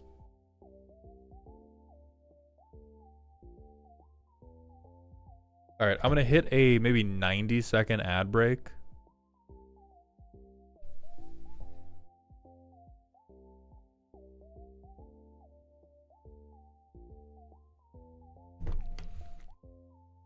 I wonder if you can use spacebar instead of clicking.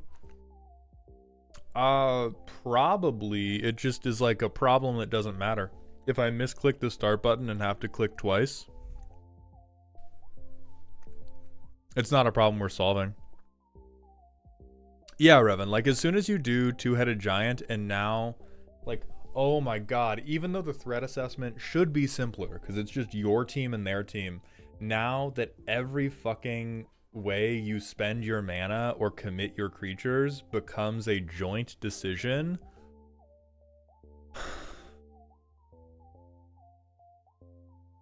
Thank you, Ronan.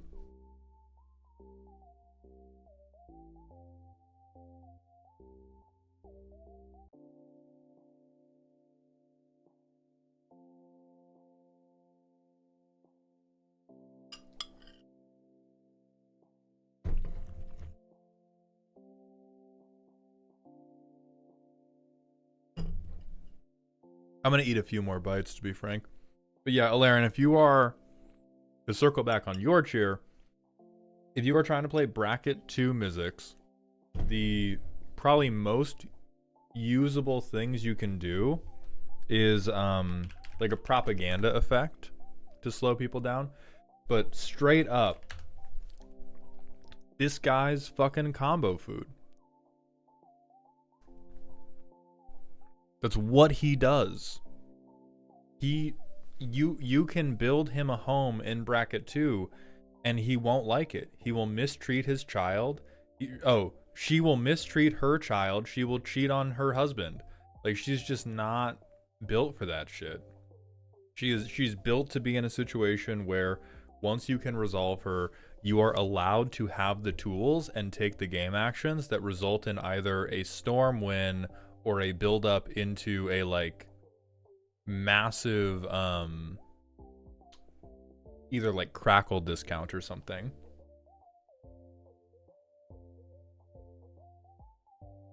She's married to her work and you have to accept that. Bars, Kuro, thank you.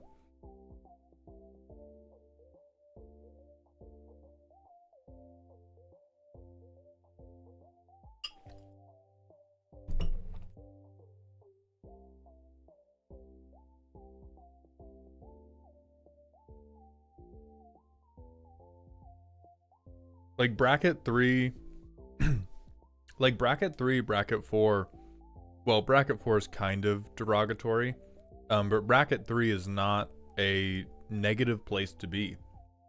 Like, there are some commanders that are just happier in bracket 2 because they don't have these like distinct win conditions they have to go for.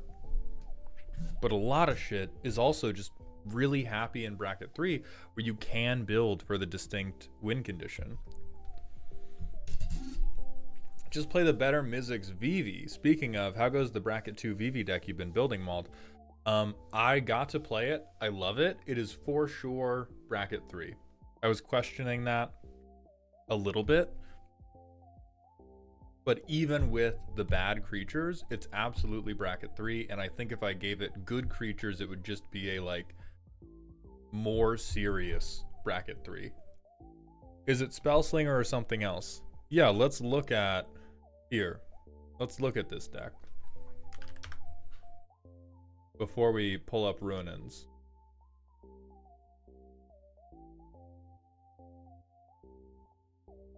Frosium, thank you for the 95-bit cheer. I started watching the VOD with Elk earlier, and you briefly mentioned your ages, being like 15 minutes away from turning 40. I certainly had a reaction. Is it a heart attack? So here's an amount of bits equal to your birth year, probably.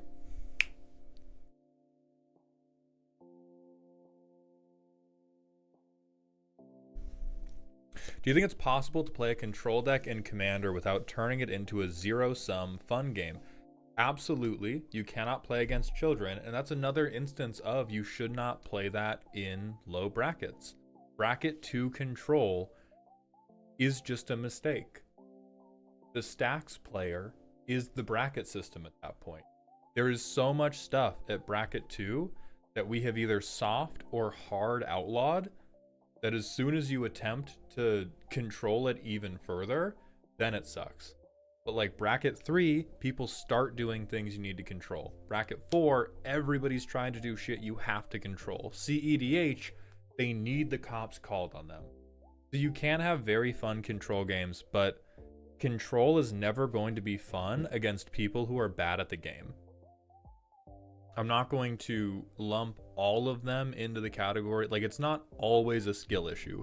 Sometimes you are just spraying Windex into the baby's face and then asking, why is it crying? But a lot of the time, it's the person you are playing against is too bad at the game to accurately threat assess their own cards. And so they go, why didn't you let me play my funny card? And you say, well, it was going to kill me in 2 turns. There is nothing more reasonable than counterspelling or blowing up that thing because I would just lose to it. And they were like, yeah, but it would have been so cool. You can't have a fucking conversation with those people.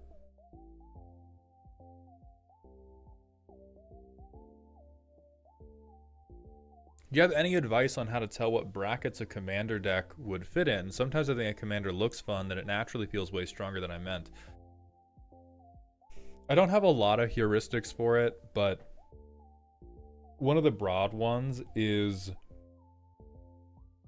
do you want to win through a generically large amount of stuff, or do you want distinct things to happen? As soon as you want, or the more distinct things you want to happen, the happier you probably are in bracket 3. The more your game plan resembles play land, cast spell, the more you're probably happy in bracket 2.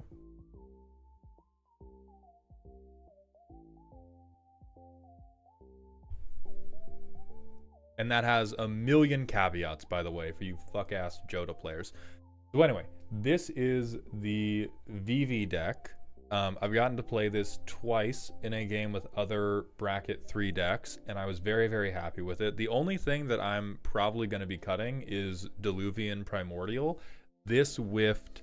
This was like dead in hand both games. So I think that the payoff is too variable. But the point of this deck is play VV, protect VV, play the biggest play the biggest, most expensive shitheads possible. And so, like, the best cards in this deck are Myojin of Cryptic Dreams. Whitebread, thank you for the 10-bit cheer. Did you get to resolve a big summon Bahamut? No, but I got to quadruple cast... Where is this dumbass? I got to quadruple cast Combustible Gearhulk, which was fun as fuck. And so I view the deck as a complete success because of that. Like, off of that interaction alone, hell yeah. But the deck does not storm. The deck cannot draw off of VV's ping ability. Whitebread, the table colluded to all take the mill option. They were so... They were so fucking done with my antics that when I did this, they all went, okay, so all of us are taking the damage, right? We all go down together. And I got to draw for one Gear Hulk. They did not die instantly because life totals were still high enough. I got to draw off of one Gear Hulk because I pointed the fourth at somebody who had 10 life. And people had taken, I think everybody had taken double-digit life up to that point. And so I was like, statistically, you're gonna fucking die if you don't give me my goddamn cards. So one person gave me the cards. Yeah? You snickering out there? Yeah? You little... Such a bullshit move. It was so dumb. It was normal. It was normal.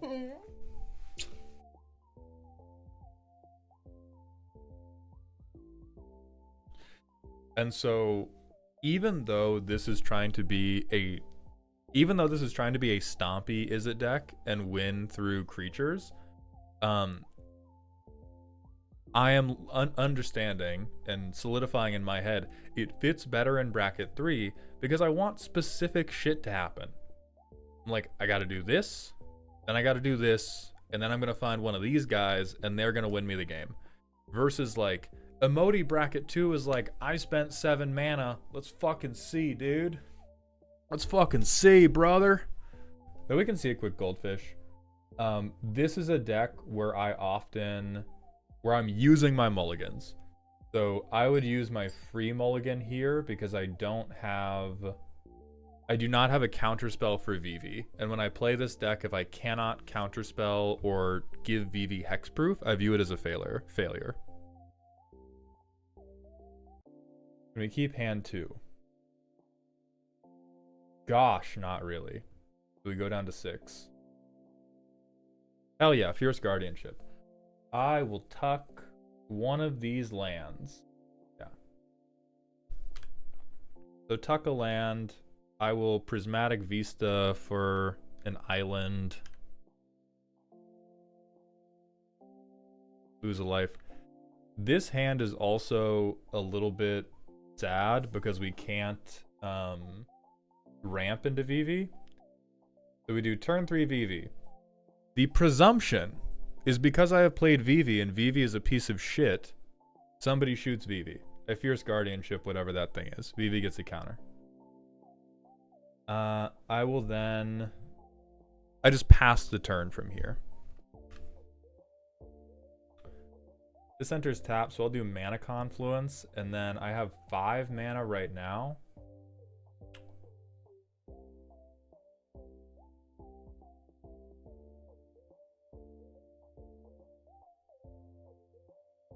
I don't have a counterspell, so straight up, the shit I'm doing this turn is I just hardcast Overlord of the Flood Pits. Draw 2, dump. Probably this Myojin, because it's going to be a long time till we can get to them. Next turn, Vesuva will copy like Spirebluff Canal, and then I'd probably move to combat, draw 2.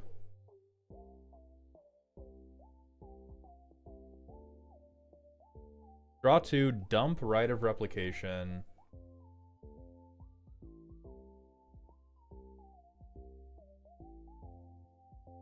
Chalice for 0. Use Vivi mana for Thought Vessel. Pass. And then on other people's turns, I'm either going to Swan Song, anything that would kill Vivi. Whether or not they do, before it gets to my turn, I'm going to cast the Omen version of Meringue River Regent to draw 3, discard 1, which will also trigger Vivi. But whoops, I don't know about you. I will dump this extra land. And now the fun can begin. So it's turn 6. We've stopped 1 removal spell, and we've stopped potentially 1 other thing, but that's it. I will float 4 motherfucking mana. 5, 6, 7. I'm going to cast this with Vivi mana. And what Volcanic Vision does is I get an instant or sorcery from graveyard to hand, and then you deal that much damage to everything that isn't yours. So I'm going to grab Rite of Replication. I'll deal 4 damage to every creature that isn't mine which in most cases, this is a one-sided board wipe with like 1 or 2 creatures still alive after. I Flood Pit, fuck Thespian Stage.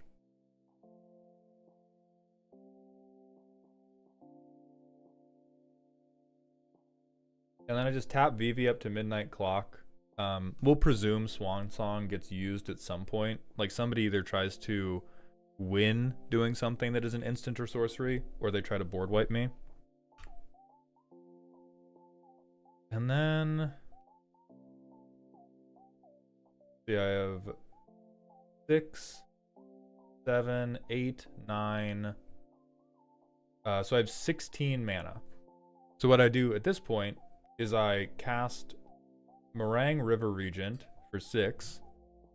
On ETB, I bounce 2 non-land yeah, it's an Omen, so it's shuffled away. It's not over here. I cast Combustible Gearhulk for 6, and I kick Rite of Replication for the rest of the mana. And I tell everybody to hold my fucking nuts. And that's what the deck wants to do.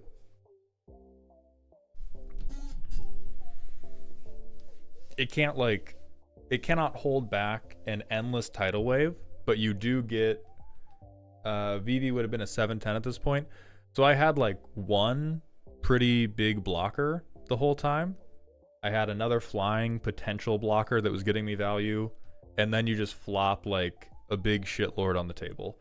If you can do that with Meringue River Regent, you're also extremely happy. If I didn't have this hit, I could use Vivi mana for Lorien Revealed.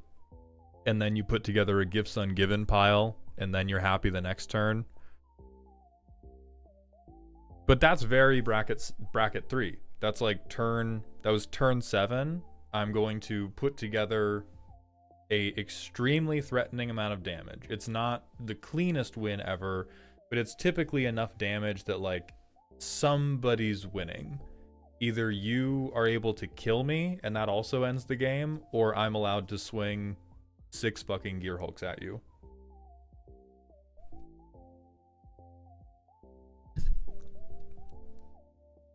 Matthew, how do I try to get better at threat assessment? If everyone at the pod says no politics, figure it out, and then get upset when I don't make the right choice. Oh, you just can't play with those dumb motherfuckers. Jesus, dude. The no politics people are so weird to me, because like you're just playing the wrong game. Like why? Why would you play Commander when they have the no politics version? The no politics version of this game is fucking standard, modern, legacy, all the 1v1 modes that are still fun if you just like Magic cards. Like that, anybody who sits down for Commander and is like no politicking is somehow both incredibly salty and they want Rule 0 to be, honestly, they want a trade binder. Not even a trade binder. They want like, hey, can we please look at my very bad cards and clap? Can we all please clap for cards that I think are cute? They want PowerPoint night. That's who those people are. They're the PowerPoint night people.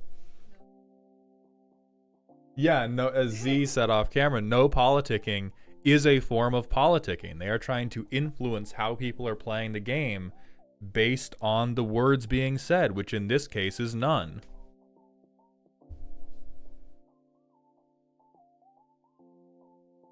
So Matthew, the best way to improve at threat assessment is to observe. Keep your brain turned on, keep your mind open, and when you lose games, pay attention to what is the permanent that made me lose this game. Is that thing a problem by itself, or is it only a problem when it's combined with other stuff? Did they need like 2 cards put together to go crazy, or did they need a third? Like, or was it just, I play this 1 card, now you die? And that will make you better. You do not sound like you need to get better at threat assessment. Whoever these people are, they are just dicking you around because they're bad communicators. Yeah, drumline, that is a stance I've taken as well. Be confidently wrong in your threat assessment. Be incredibly forthright and like, I'm absolutely correct, and then just adjust if you get proven wrong.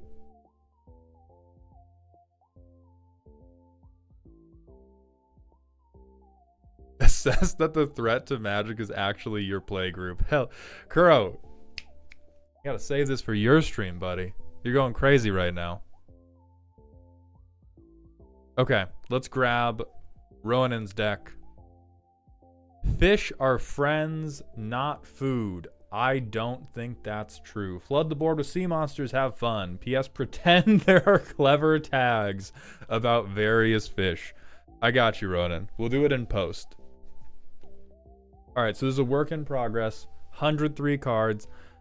Free cuts for you. AC, Erixmathes, where's another landfaller? I said landfaller. I'm scrolling. Tatiova. There you go. 100 cards. So this is whenever you cast a spell from hand, look at the top X where that's its mana value. You may cast a spell with less mana than that without paying its cost. Put the rest on the bottom of your library in a random order. Genuinely fuck the landfall. This is brain poison. This is brain poison I've had to heal a number of people from. Landfall is what you do when all of your creatures suck. Okay? We're not like you only start digging in the soil and planting onion bulbs and shit when you suck at fighting. Okay? You see Kratos farming? He did that when he was retired. Huh. Yeah, we so I genuinely don't think you need landfall. The reason you probably, like, what tricked you into believing you needed landfall was you went, oh, I need a lot of mana. That means I probably want to have a lot of lands. That means I probably want to benefit for having a lot of lands. And that is where the extremely loud incorrect buzzer should go off. The benefit, everybody, ingrain this into your fucking head. The benefit for playing a lot of lands is getting to cast spells that cost a lot of mana. All of the landfall benefits are win more bullshit. Snake Fan Bob, I'm not sure how much longer we'll be going, but for at least a little while longer. So let me see how bad you fucked up this curve. Extremely loud incorrect buzzer. Or maybe not the most extremely loud incorrect buzzer, but I don't think I like this too much.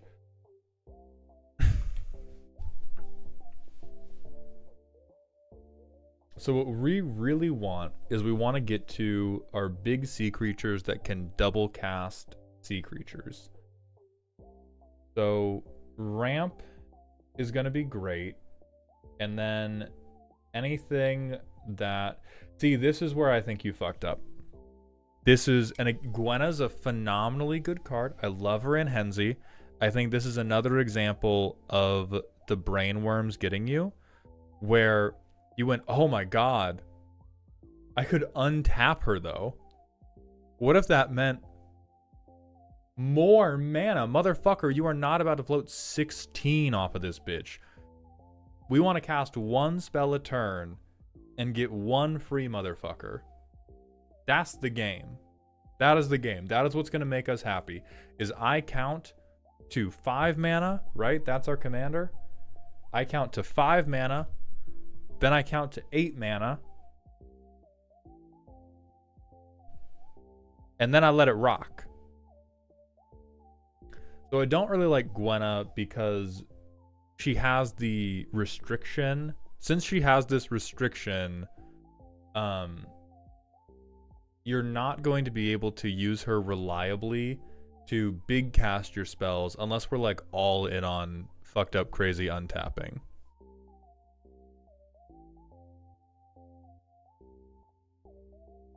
We gotta do better, dog.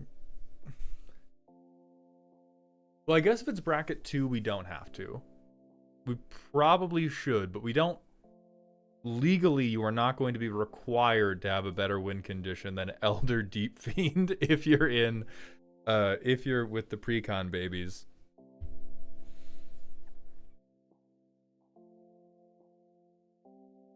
So we went, all right, what are all the... Hey, this one's good. You have, I don't think, any counters, but at least you can steal it from other people. Oh no, behemoth collar. Cool, okay.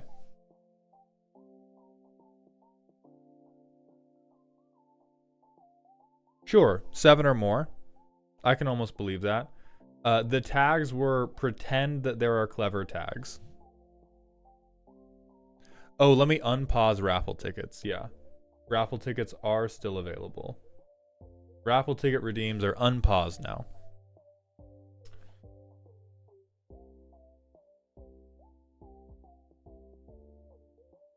This is crazy. We have like 30 creatures. Hey, I'm a cool uncle. I will even allow this. Hell yeah, you can have whipped cream on top of your sundae, dog. This genuinely works for what you want to do. Our deck's entire game plan is I will tap out once a turn to cast the largest fish you have ever seen.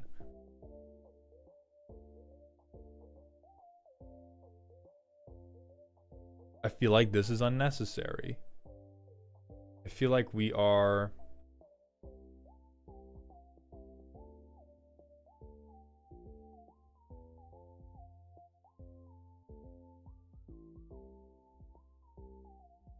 We're trying to get a lot of incidental... Oh, we hate flossing.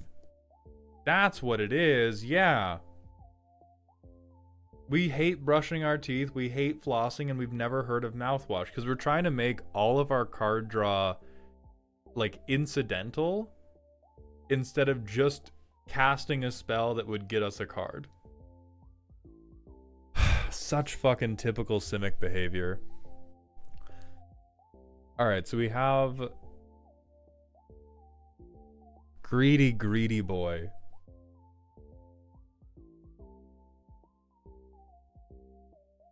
So Reality Shift is, I think, flatly ridiculous. Arcane Denials, well, the counter spells I will almost agree to. Because with counter spells, you're probably trying to stop somebody removing your commander or removing one of the big shitheads you laid down. I'm not crazy.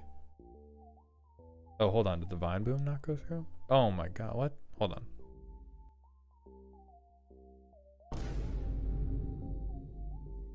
We have to Vine Boom over and over again to... I think that's about right. Okay. Thank you, Blues.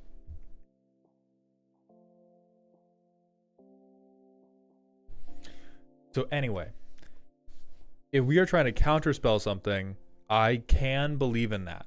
Because when we are counterspelling something, we're trying to save ourselves from getting our penis exploded. I also believe in the protection. I don't believe as much as, like, why do we need to exile the target creature? We, the larger creature, should simply eat the smaller creature, is my general feeling on that. I think we have enough lands. We're going for more incidental card draw.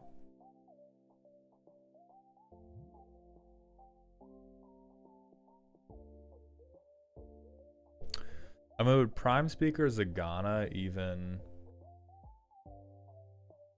So she's not going to trigger the cast from hand thing. But she could... I mean, so much stuff can get free casted. Like, I think we are... Like, what if... What if we lived in the brave new world of I cast a giant snake and then I draw 3 cards? Why does all of our setup have to be maybe one day I will draw 1 additional card after I eat my cupcake because I've been such a very good boy? Just be a good boy and then go buy a cupcake with the money you got from your job that you qualified for because you are a fine, upstanding young person.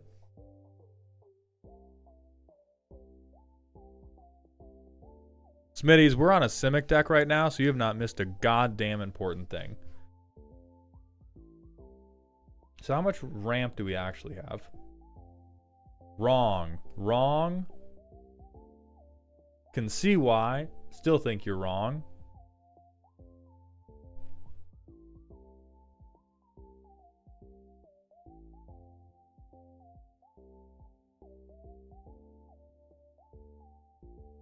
And then a little bit of artifact ramp.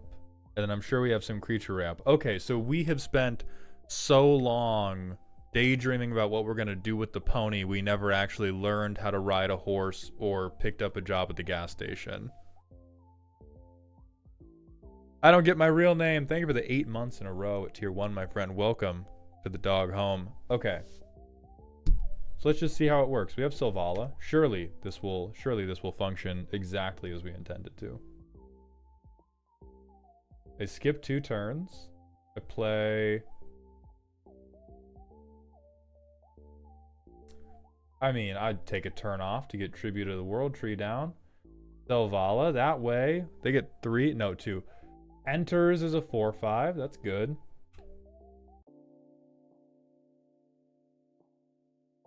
In the Simic Big Stuff deck, we are playing our commander on curve. Now we can be tremendously clever. Let's see. How cleverly can we spend this mana? We have 5 green devotion before our commander comes down.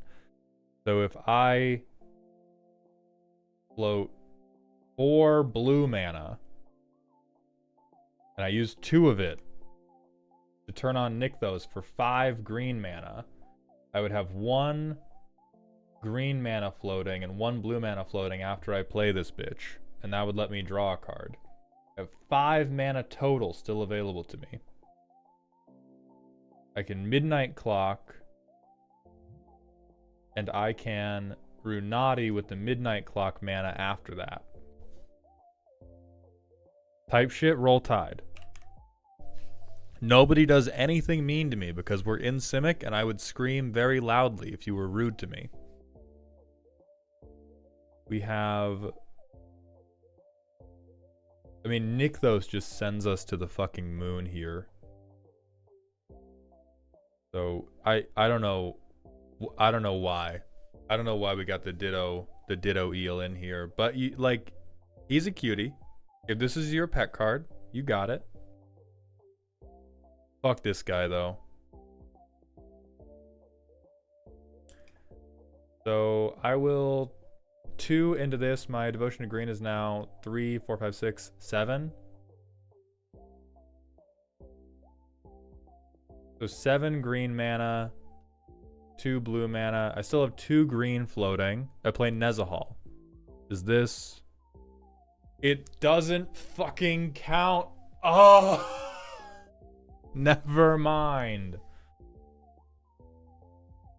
Never fucking mind. I cast... Jolatoyak instead. I still have 2 green mana floating. I get to look at the top 6. You dumb motherfucker. Alright, I get to value remove something.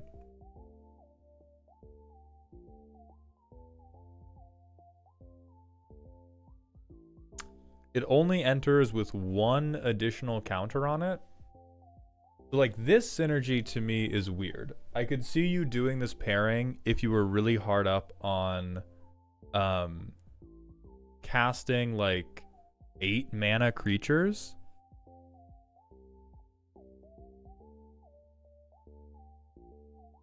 But whatever. We get an Axolotl at the dive bar. We get to draw a card. We have 2 green mana still floating, and we haven't used Selvala. I mean, fuck it. I just play Nezahal because card good. I'll assume that I get at least 1 draw off the non-creature spell. We control 1 island, so this will board wipe nobody. And we're out of ways to hit in hand. Just profoundly cooked. Midnight Clock will reshuffle us at some point.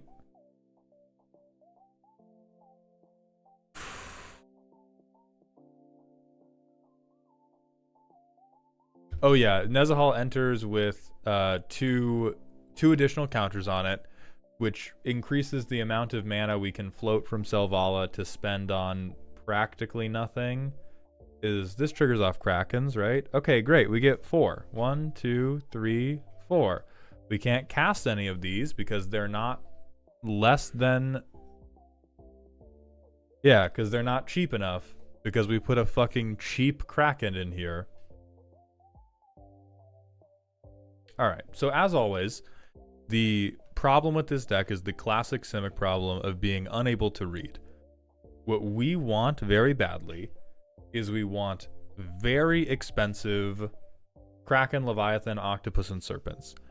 If it is a Kraken, Leviathan, Octopus, or Serpent, and it's not at least like 7 or more mana, we don't give a fuck about it. It's not helping us. It's making us actively look at cards that make us sad, like Eric's Methes. I'll even forgive AC because it's a fucking Serpent that triggers and it's so good. But at this point, we got to take you fully. We got to go under surgery with this deck. Apex, yes, the raffle ticket is how you submit. I refuse to believe that this is the best we can... Oh, I have to duplicate it.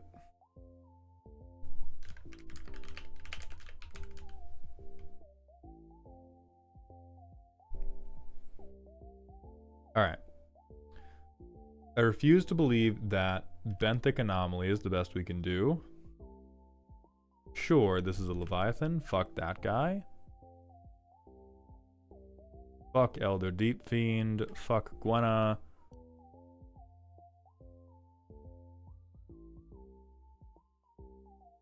We did Icebreaker Kraken and we didn't even put a fucking Snowland in the deck. Oh my god. Books are friends, not food, you dumbass. Alright, this is decent unblockability. Selvala is unabashedly goated. This is incredibly cute, but is a 4-mana Kraken, so he fucking dies.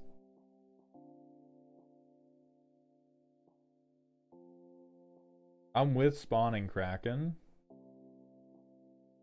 It's a 5-mana Kraken, so he fucking dies. The landfall benefit, so he fucking dies. 5-mana Kraken, fucking dead. Unfortunate.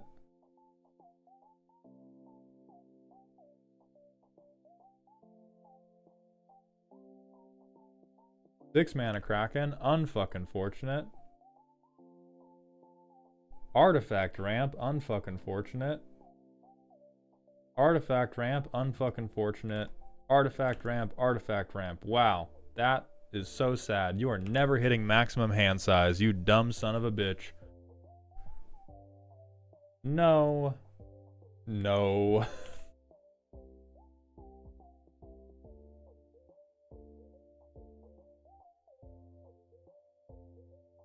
And no, and then no. Yeah, Overwhelming Stampede, Rishkar's Expertise, hell yeah. Fuck Traverse the Outlands. Great, now we have so much room for cards that can play Magic the Gathering. We just forgot to switch it? Okay. So what I would recommend, a really important number for you to get to, is 4 on your land ramp. Because 4 is when you start getting to turn 1 card in hand into 2 lands just on the field. And so I would do Sky Shroud Claim. Let's go to Scryfall and just pull up the big rampers. Big rampies.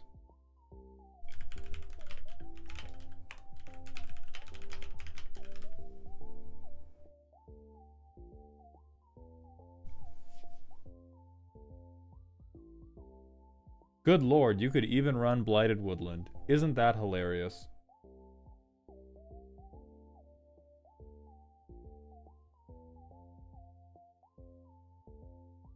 Boseiju reaches Skyward is probably playable. Entis Restoration, I would run, because if you hit this late in the game, then you get to activate its secret bonus text if I ramp way too goddamn much.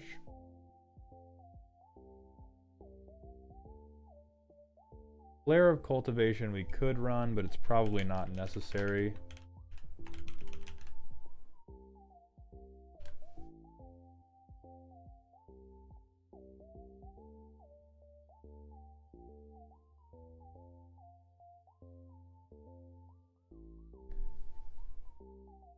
Invasion of Zendikar is probably usable.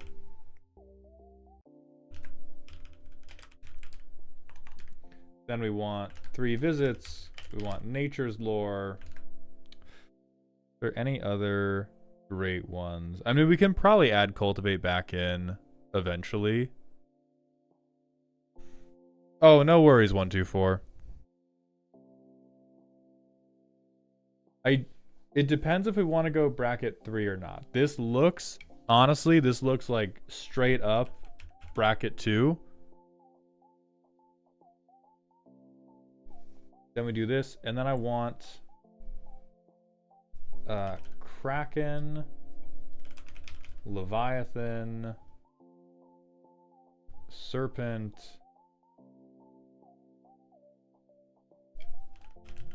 Octopus.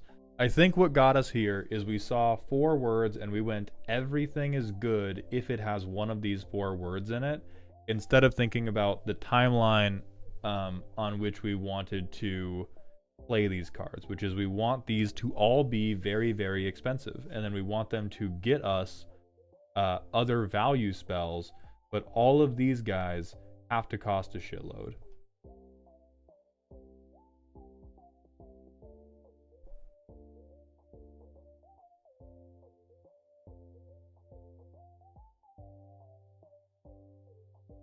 Adrenaline is dope as fuck. That will give us some limited control. Or, hear me out, you do this, you bounce another one of your fucked up shitheads to hand, you guarantee your next Kiora trigger.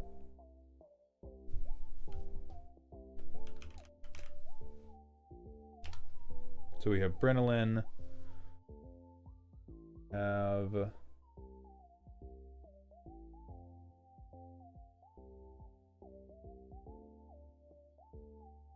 God, we could do Cryptic Serpent, but it's so fucking bad.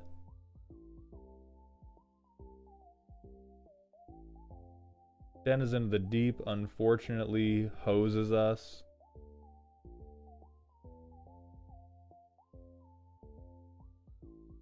Hey, where the fuck has this guy been? Wait a minute. Hey, wait a fucking minute. Where's my homie Groz? You Simic players have had access to this bullshit the entire time, and this is the first I'm hearing of it? I want this to go to the goddamn moon now.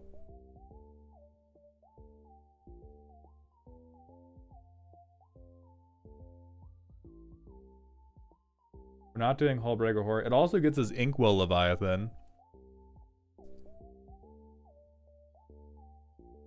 We could play Junkwinder, but it's not going to really do anything.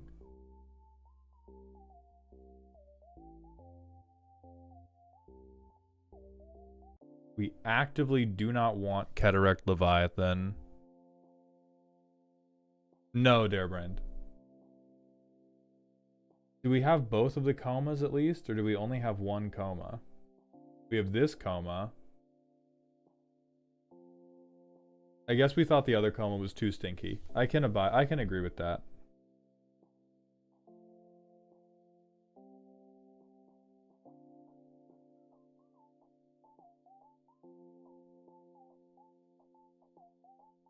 Where's my dog Lorthos? Where's this awful, awful shithead? Like, we will never pay the 8. We will never pay the 8, and it does not matter because we will look at 8 cards and we will cast something for free.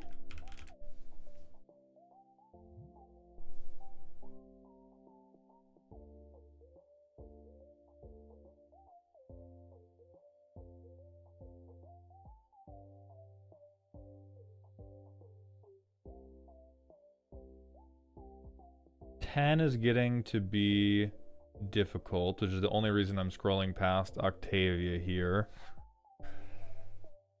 Scourge of Fleets is probably the better version of whatever. Maybe we have Scourge of Fleets already? No, we do not.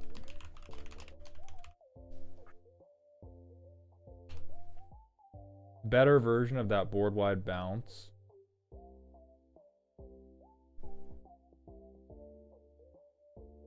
We have Nimbus Swimmer already.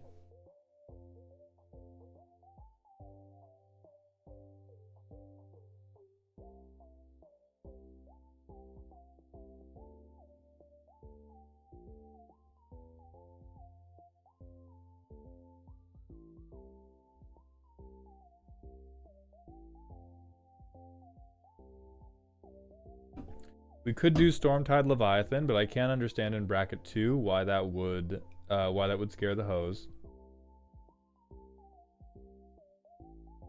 That guy looks fucking hilarious though. Holy shit.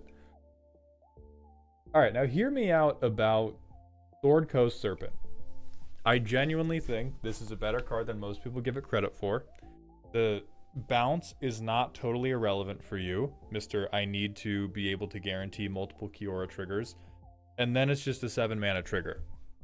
He was much better 20 years ago. I think this is a deck where he's like, he is terrible and you can play him because the thing you want to do cares so much about is Serpent expensive. We could do Talarian Serpent and try to do something fucky with like graveyards. Dragon Cat, we can cast the creature later. Like we can bounce another one of our creatures and then later we can cast the guy.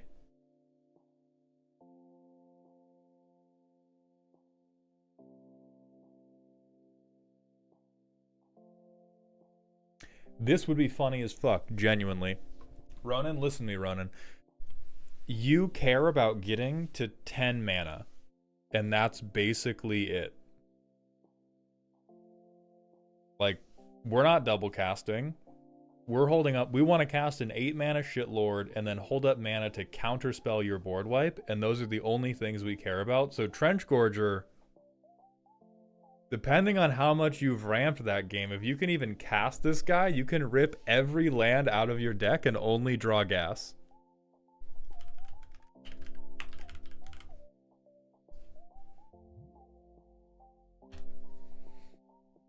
And then the other thing... Oh, fuck Engulf the Shore, by the way.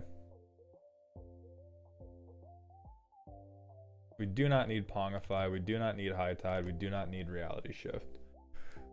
We, from here, I think we want ways to guarantee that we're going to have a hit by the time we play our commander. But you have blue, so we don't even have to try there either. We get stock up. We're going to put in Memories Returning. Let me think of some other shit. Memory Deluge is also going to be phenomenal for us. And then you know what? Just put a little sauce on them. Be a little rude.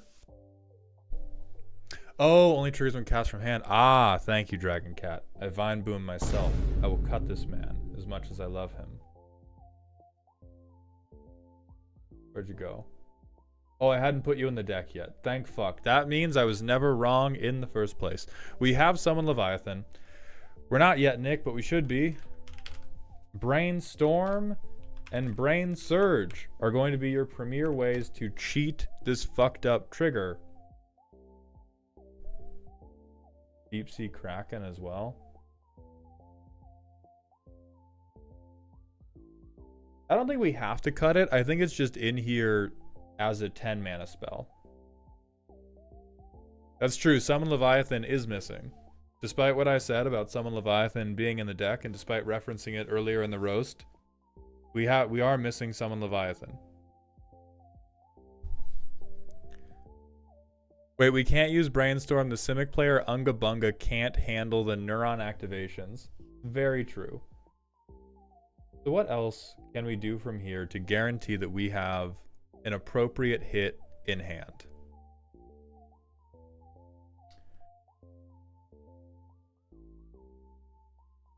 Smokey, I'll look into Summon Leviathan, but I'm not convinced.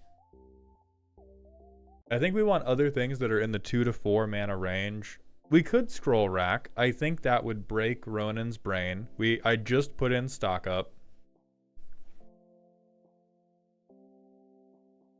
We put in Brainstorm, we put in Brain Surge. We could put in Brainstone to just keep driving that dog shit home.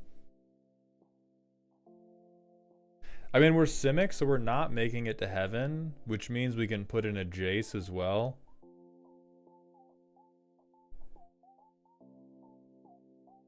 Is it this one? Nope.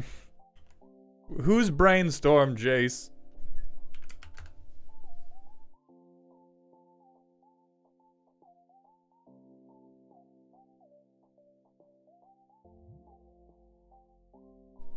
Mind Sculptor, okay.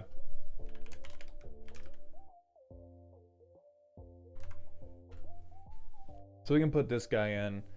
And then, genuinely, I'm just gonna put Cultivate and Kodama's Reach back in, because all we fucking care about is, please God. Oh no, Lorien revealed. We want to Island Cycle and get a potential. So Ronan, what I'm trying to build here is the best case scenario for us is we get one big cast and we free cast a card draw spell to set up our next turn. So with this, we cannot keep it because God hates me for playing Simic.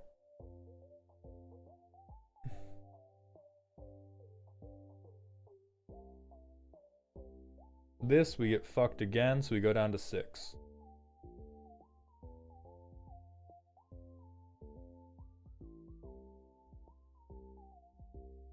Fuck it, I'm keeping this, and I'm tucking the Stampede. Never fucking punished. Not once. Tapped Breeding Pool. Boom. 3 visits. Hey, look at that. We skip another turn. Who cares? We're Simic. Nothing bad can happen to us. Skip another turn. We're Simic. Who cares? 6! It's happened on turn 5.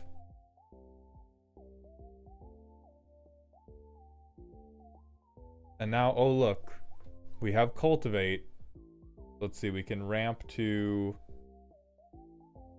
Ooh, we could just take Erd Heirloom. I think Cultivate's better, fuck it. So we get Cultivate. And now we get to put a forest to field and an island to hand. Now we have enough mana for the rest of the game, so if we ever hit Trench Gorger, we are doing the goddamn funny. The next turn we do this. We have 8 lands. We cast Brynolin. We bounce Summon Leviathan back to our fucking hand. And we check 8. And we get to cast 8 or less. Personally, I'm hitting Rishkar's Expertise and I'm drawn 6. And then I can free cast Monstrosity of the Lake, and then I can check 5. I get Memory Deluge. It has to be less than, actually, for this trigger, right? Yeah, so I can't get Emoti. Yeah, less than only. So I get Memory Deluge. I look at 4. I take Trauma Kratos and a counterspell. Nothing bad can happen.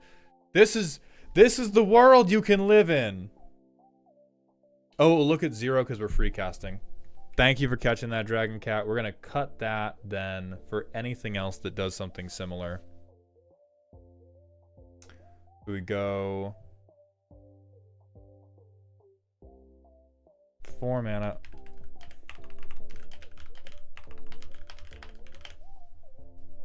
We have memories returning already.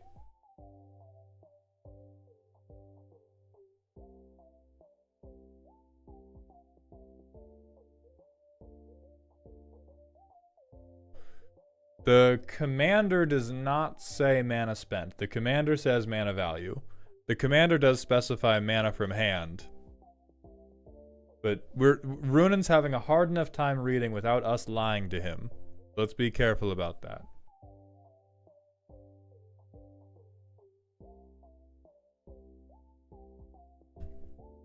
So blue-green, look at the top, whatever, put, and then we'll do instant sorcery. Allow partial matches.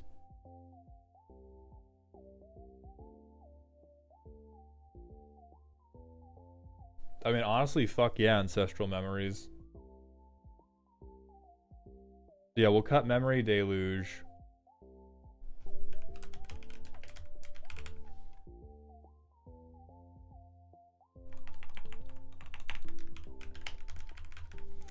What about the Divining Top? Reink, you are not thinking about the smell, you bitch. The smell is important. And if we have Divining Top in this deck, what's going to happen is everybody's going to think we're jorking it crazy style, when in reality we can just beat everybody by playing lands and casting spells. We don't have to get that complicated in Simic. This deck does not have problems with flyers. This deck does not have problems with any creatures, because we play the big creatures and we murder you forthrightly. Like, even this hand, if we hit the third land, please? Nope, punished. Yeah, so that would eventually be behind curve, but like, this deck folds to nothing if it just gets 2 lands in ramp or 3 lands. Oh yeah, and we still have this fucking card in here. Fuck that.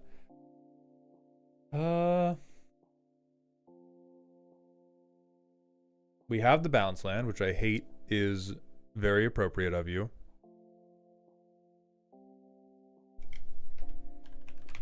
I mean, we can probably just put Llanowar Elves. Fuck it, we don't have to try.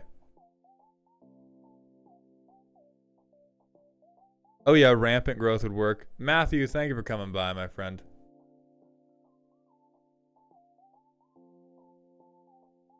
Maybe eat your veggies and run Masked Vandal. Fuck no, dude. Fuck no.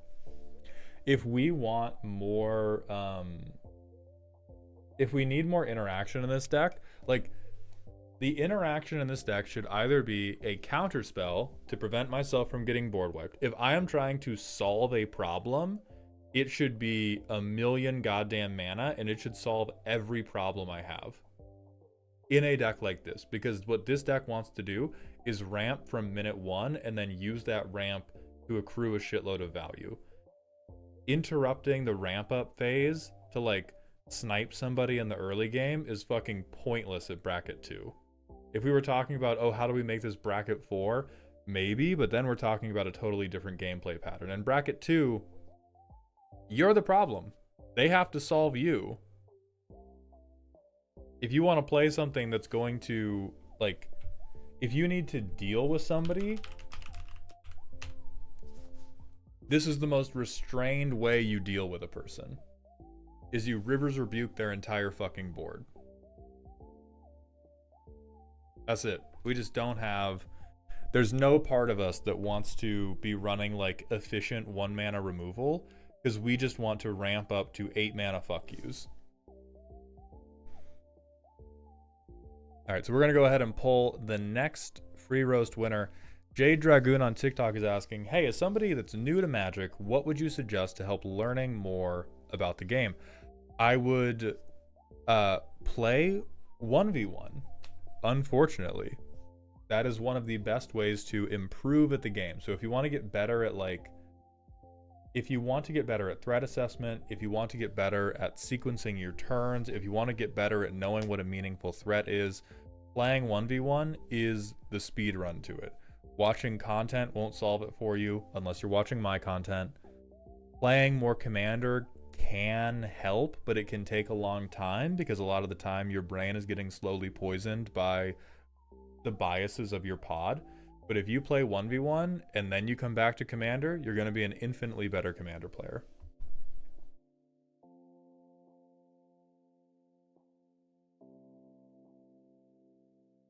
All right, pausing redemptions.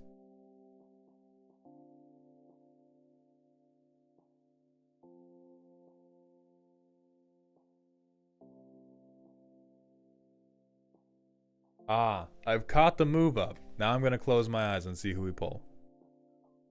5, 4, 3, 2, 1. 207. See who that is. 201, 2, 3, 4, 5, 6, 7. Juice Box. if you are still here, since you redeemed this ticket 3 hours ago, but Juicebox, if you are still here, please hit me up. Oh, did we not change the dice sides? Oh no, Juicebox get fucked. Are we at 400 even? Yeah, we have to change the dice. So we're at 430 then, to account for the people who died in the fire. Now we'll do the actual poll. 5, 4, 3, 2, 1. 158. Still get fucked. Anybody we change the dice for.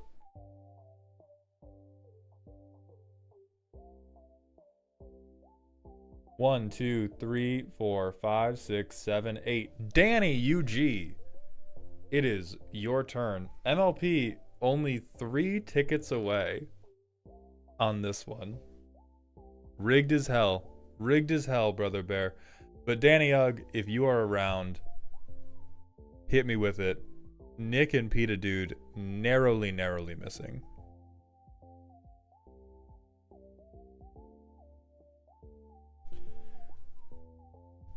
I'm going to do a manual ad break to keep the pre-roll demons away, and then I'm going to go use the bathroom. I'll be right back.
All right, we are back.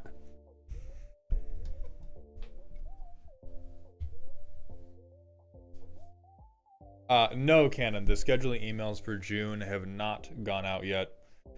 All right, let's find Danny's deck. It is posted. Perfect.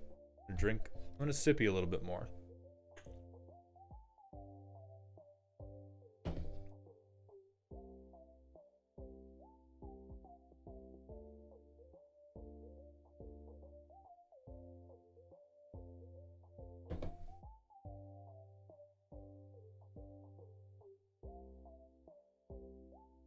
I love a content warning. I do love a content warning. Red Bastard. What if I punched you in the face with Prejudice? This is a deck that I use when I want something quick-ish. Primer is... Oh, hold on. Oh, okay. The main goal of the deck is to become a menace. The goal is to take this deck from silly to the next level. It works quite well in 1v1, but I haven't had many chances to try this out in a free-for-all, so I don't know how much traction it really has. Mauled, I've had such a phenomenal career in the MMA. How do you think this will translate to free-for-all flag football with the local street youths? How do you think my skills will transfer? The answer is forever and always not at all. So, if you really like the commander, There are probably 2 different decks you can build for 1v1 and for 4v4. But holy fuck. I don't think the difference between Commander and 1v1 is more clearly exemplified than the fact that Rhystic Study is bad in Brawl. Or it's like mid. It's like fine. Best card Commander has ever seen printed. No 1v1 format has ever considered playing this stupid motherfucker. You want it. Now when you say 4v4, you mean in a 4-player game, right? You don't mean some type of weird 2-headed giant amalgamation of 4 people playing against 4 people. Please, for my health and safety. Please tell me it's not 4-headed giant.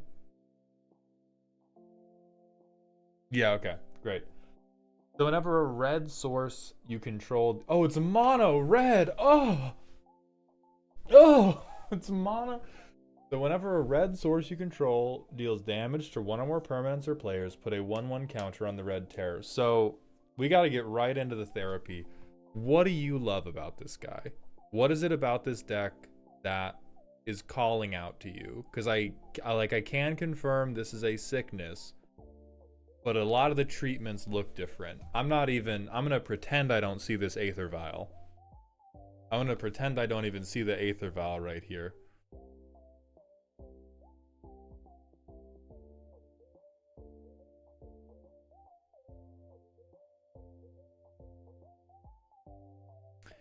It gets big quickly and attacks a lot. Okay. So we like almost every turn. Well, I mean, in like... Yeah, you should be attacking most turns. That's a different bridge we can cross. So in Commander, this is a combo card. Like the thing about you could be doing gets big quickly and attacks a lot can describe any number of Voltron strategies. If you wish to get as 1-to-1 with this guy as possible,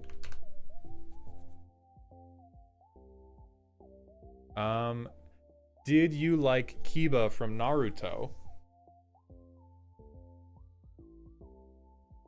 Because that's what we could be on. That's get bigger because you attack and attack often. The cards leaving your graveyard each turn is... I don't think there are any combos in my deck. I don't know that, dude. So Danny, the reason I'm saying there are combo pieces is not because you have the combo pieces. It's because if you don't, you're fucked. Like that's the pulling this guy out of silly when we're not comboing.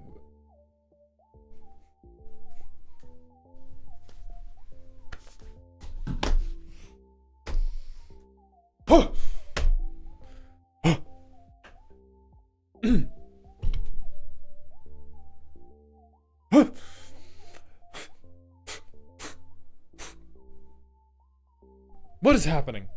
What the fuck is happening? What in the ever-loving fuck is going on in this deck?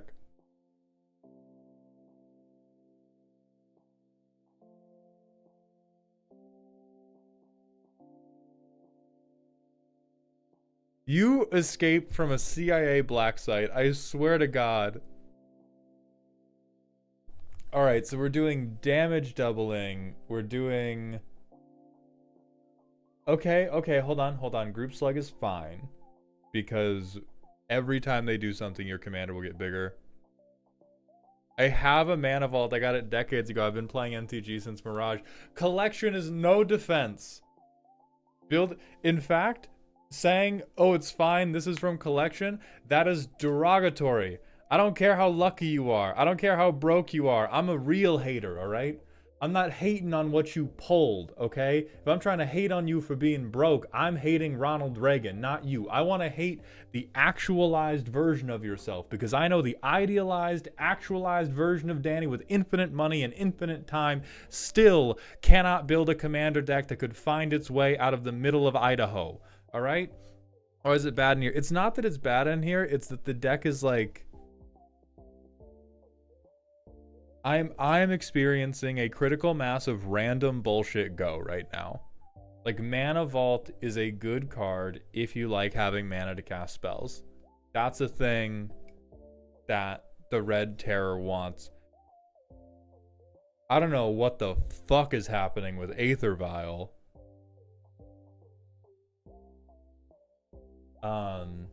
Brotherhood Regalia kind of makes sense if we're going in this pseudo Voltron route. I'm just gonna warn you straight up, Mono Red Voltron is terrible. Like, trying to make one big creature who swings in to kill you is very doable in 1v1 and heinously awful in 4v4. Because in 1v1, maybe they have it, maybe they don't. In a 4-player game, somebody always has it.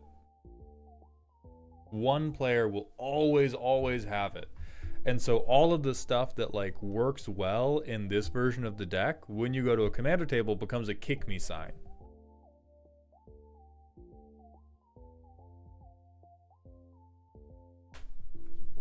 Type shit, my fault. I'm sorry I said anything unkind. Never mind. I'm wrong. This deck is perfect. This deck is perfect. It'll be cost reduced. It'll be cost reduced.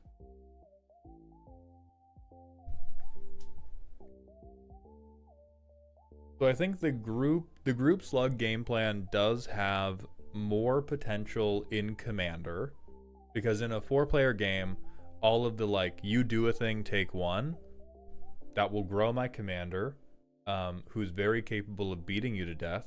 And if you kill my commander, well, hey, you're still burning to the other thing. But I don't think we want to live in both worlds. Voltron does not do well when it's not focused on. Voltron is like that extremely needy first high school relationship. They want you to dedicate all of your time to them. If you ever do anything wrong in their eyes, they are going to freak the fuck out and shit on your floor. And you can never take your eyes off of it. So I'm not very up on a Voltron-ish strategy. I'm up on, hey, my commander will get big by virtue of you breathing. With like, where's the, yeah, like Harsh Mentor. Like, hey, you breathed, my commander will get big. That doesn't make you a Voltron strategy. But once we start going like, okay, I'm going to be equipping this stuff, and that's how I'm going to kill people.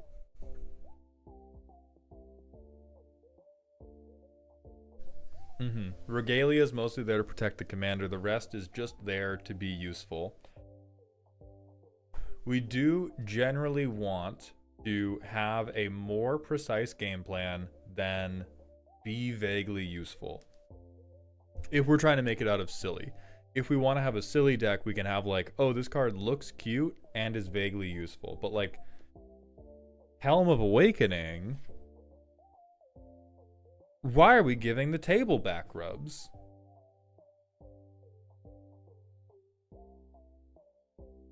I usually don't put more than 2 equipments on the commander. That's too many. That is too many. And then we have a lot of like... God damn, we got Alloy Mirror in here. Yeah, we sure do.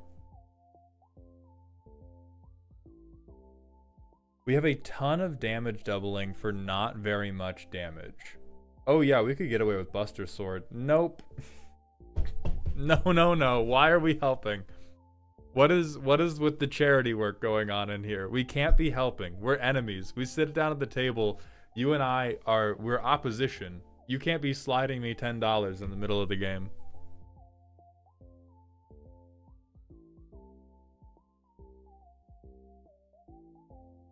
Okay, turn off life gain.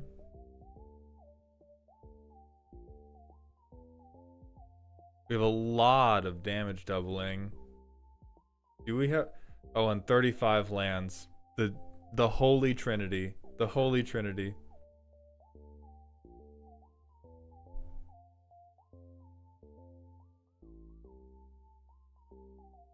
I don't think we have mana barbs.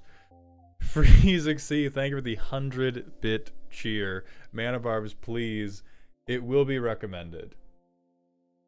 Okay, Electrickery. I don't actually think this works like we want it to because it says one or more. And so overloading, like whether we cast this for one or the overload, we still only get the one trigger. Correct, Droid. Terror wants us to trigger damage as many times as possible, not bigger damage. I think the doublers are getting lost in the sauce on, well, I have this thing pinging.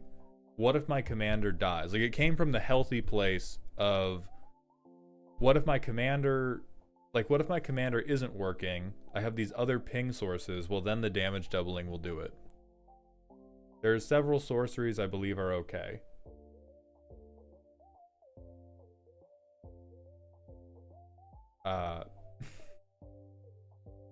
Sure, as a board wipe. No. Well, okay. Sure. So just one no. Sure. No. Not for this deck. No. Okay for this deck. No. So this is all collateral damage of 1v1 versus 4-player. Going from like making something work in 1v1 and making something work in 4-player is not a matter of just scaling up. Like the amount you have to scale up is so big that you have to start using entirely different spells. You can't just try to double things, because we go from typical 1v1 20 life, even if you do commander rules and you do 1v1 40 life, then you go to commander 120 life. That is triple the amount. It's 6x the amount from a traditional 1v1 game. So all the things you're trying to do, just scaling them up, falls flat instantly.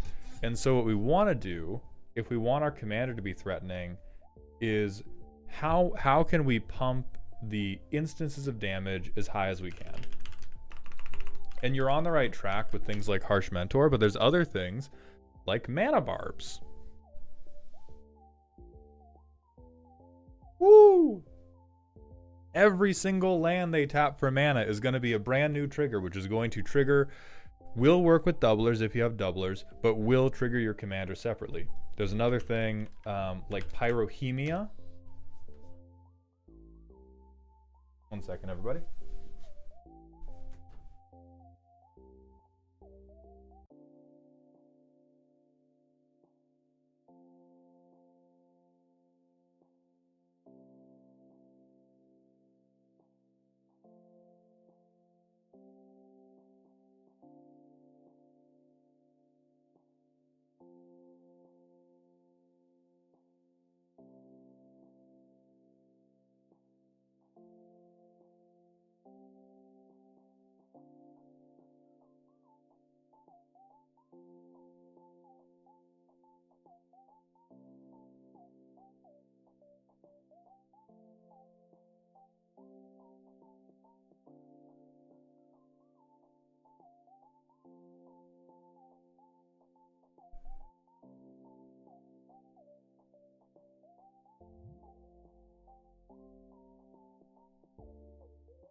Okay, so let's scale up our villainy.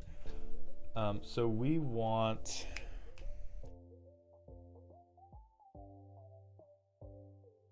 Gearson Starn. Yeah, Gearson Starn does love pingery.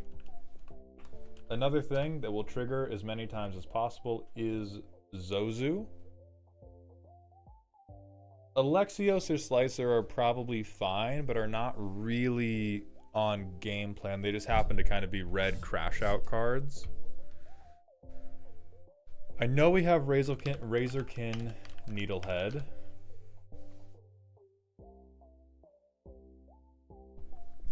Magebane Lizard is probably usable as well, but what we're trying to do is we're trying to make red group slug.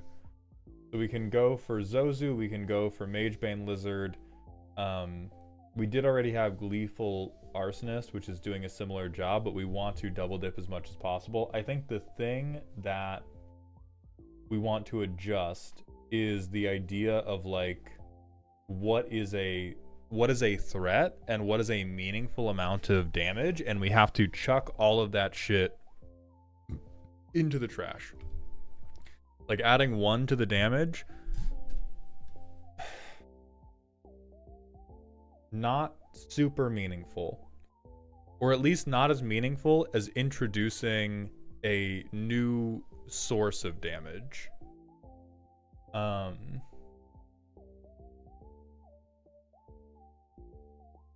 This is completely insane.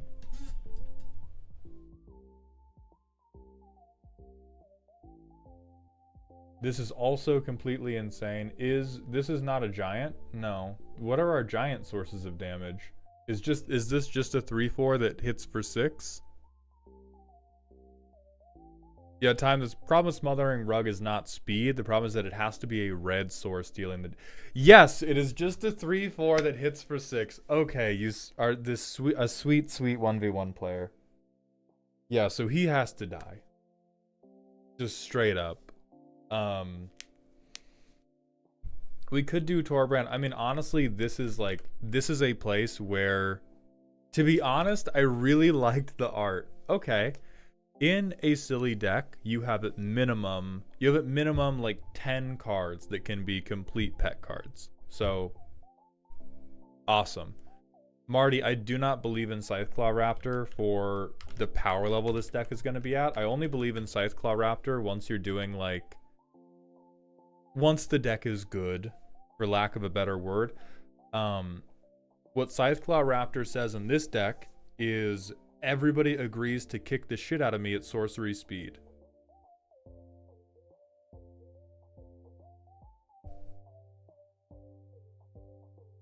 So let's look at monocolor red.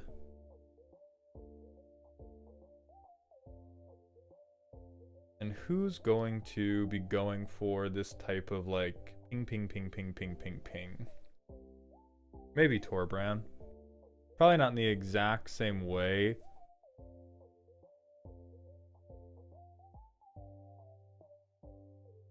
Fire Crystal's totally whatever.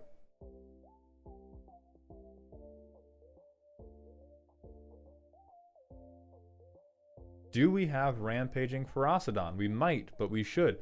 But this Torbrand group slug list is basically full of all of the stuff you want to have. You want to have as often as possible, as many times as possible. We want a new red ping that is going to hit somebody and make my commander a little bit bigger.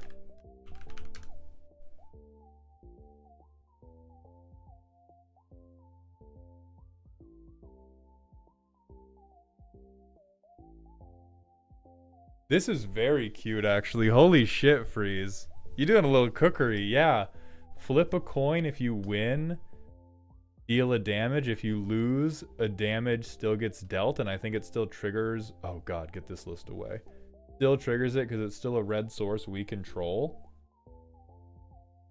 Ooh! Ooh!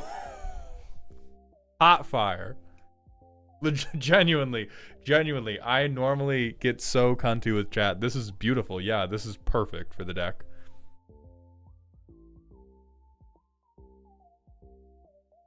I would be rocking with Fiery Confluence. At minimum, we can go 1 damage to each creature, 2 damage to each opponent, get 2 triggers, and bomb an artifact.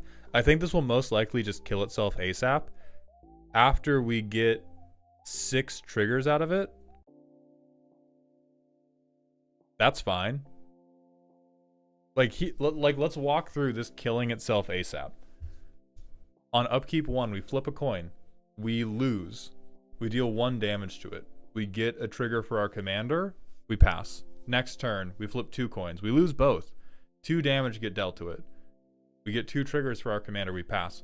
Turn 3, we flip 3 coins. We lose 3 times. We get 3 triggers off of our commander, and now the card's gone forever. Like, the floor of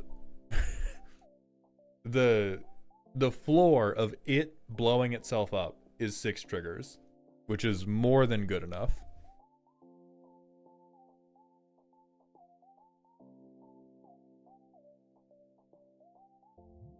Burning Earth would be very, very good in today's commander environment. Everybody is playing non-basics. You are in mono red. You are allowed to play like 30 fucking mountains. You are the only person who can avoid this.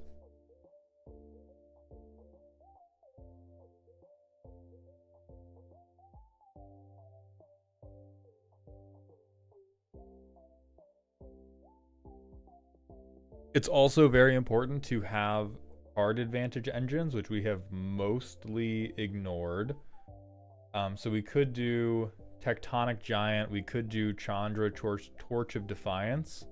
Tectonic Giant would play into that whole, like, I want to swing often. Oh, we still get it even if it damages ourselves. That's perfect. We're not casting instants and sorceries.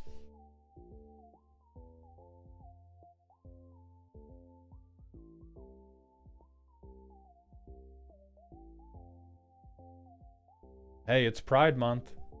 Bring out the flaming Chandra. Macy, it's not a waiting list. It is a raffle that you join into. But this is what we fuck it up with. We have a ton of things in here that are potentially threats in the 1v1 that immediately stop being threats when they have 3 times the number of asses to eat. Gadrak is super fucking made up. Leyline Tyrant is super fucking made up. Molten Monstrosity also made up. Piggy Bank also made. This is again like a draft move the chains type of, like, hey, swing an attacker in, get a little bit of advantage if they don't make it through. It's very 1v1 pilled and is just not what we're going for at this part of the game. I don't think you need artist talent. I do think you need, like, something like Count on Luck, or something like it's raffle ticket actual, or something like Wild Wasteland. And then to finish the game off, what we want is an effect like Chandra's Ignition that will allow you to detonate the Red Terror, or something that will allow you to, maybe Double Strike could do it.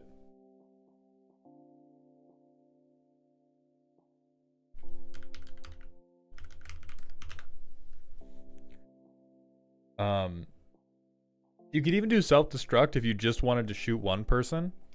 But this is what we have to do. This deck is like Captain America coming out of the ice, and it's very real of you to not be saying any slurs, but you do not know how the world works. So final list of things I would recommend cutting. Aether Vial, Commander Sphere, Diamond Pickaxe, Helm of Awakening, Inspiring Statuary, Mana Vault, Mox Opal, Phial of Galadriel, Pyromancer's Goggles, Alloy Mirror, Angrass Marauders, Bronze fucking Walrus. I played it in Brawl lists for a long time. I understand you. Chainbreaker Devils, Embermaw Hellion, Gadrak, Leyline Tyrant, Molten Monstrosity, Piggy Bank. That's cute. That's cute. Mana Flare, Mechanized Warfare,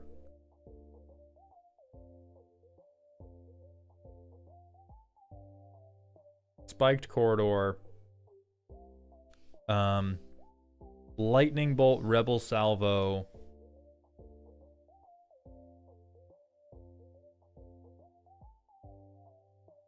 Flame Slash, Excavation Explosion, Obliterating Bolt, Rift Bolt, Siobhan Meteor, Thundering Rebuke,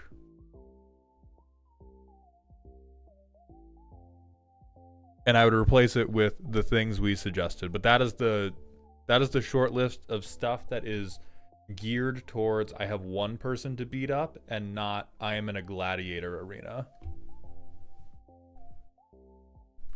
Another hot one is Waltz of Rage.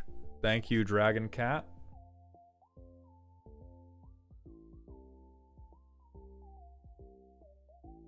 Wow, like 25 cards or so out, I knew it was bad, but I did not imagine it was that bad. So the thing is, it's not just that it's bad, it's that it's built for the wrong thing. And that's why I talked about, like, oh, how is my MMA career going to translate to flag football? 1v1 2-4 player, just a different game, and the deck right now looks built for 1v1. It's just like a totally different thing that we want to be aiming for.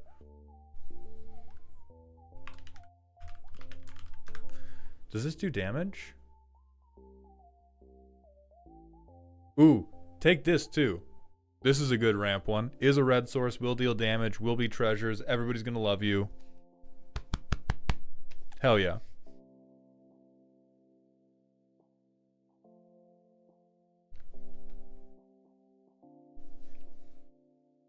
So like that is what's making it bad, is that like Molten Monstrosity, if you get to cast this for 1 mana, is genuinely compelling in the 1v1 scenario. In Commander, one person is going to exhale loudly through their nose and then board wipe you. That is the difference we're trying to correct for.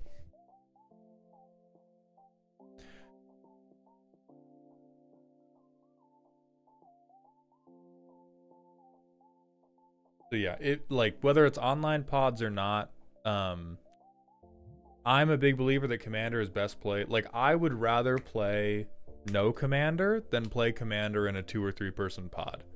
I say that from a position of privilege in that I get to play 4-person Commander pods whenever I want to. But genuinely, if I'm not able to play with 4 people, I would just play Arena.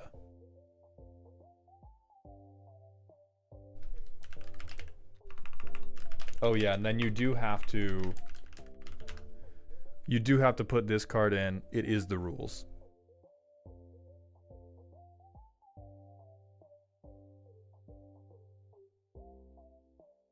All right, I'm going to pull one more person on the understanding that you are going to get speed roasted. Because I do need to go very, very soon. But we will yoink one more.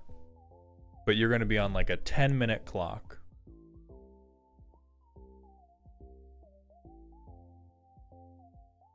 Let's go ahead and pause. Thank you, Danny. I'm glad you enjoyed. Thank you for coming to the free roast day. We're going to pause it. How many are we up to? 465, which means 495. Start. 5, 4, 3, 2, 1. Click. 392.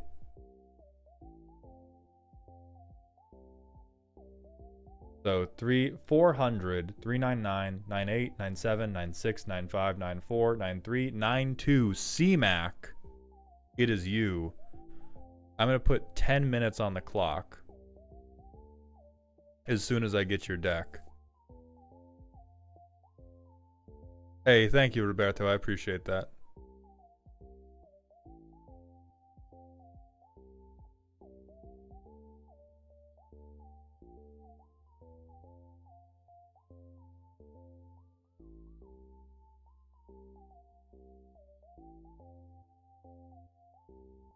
Put it in the Dear Maldhound section of the Discord.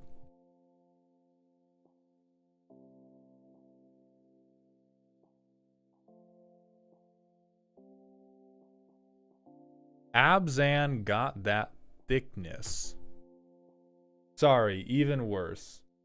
Abzan got that thick snussy. Perfect. So it's Ikra, Shadiki, and Prava. Oh my god. We extended this for you and you showing me Abzan tokens? A butt joke? We're using Architect to make a big ass joke and we're not even using the Defender commanders? An Anthem. A token. Drain. Great. Draw. Sure, you'll get there. Sure.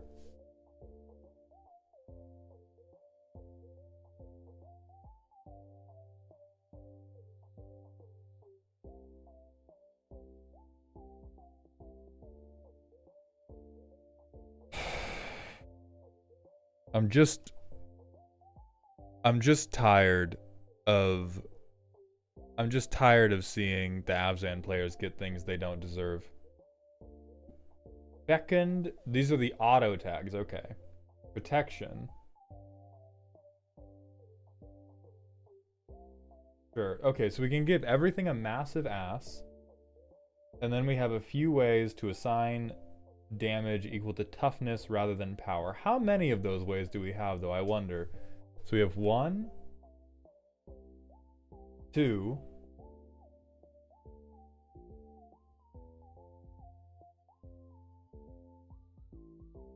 an amount of removal that makes me believe we know how bad this deck is.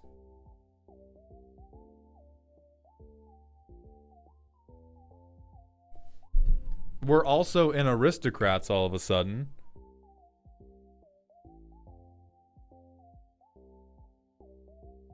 I am amending Abzan got that thick snussy to Abzan have that totally normally sized butt and way too good health insurance. So first of all, you gotta oh, not this, man, get out of here.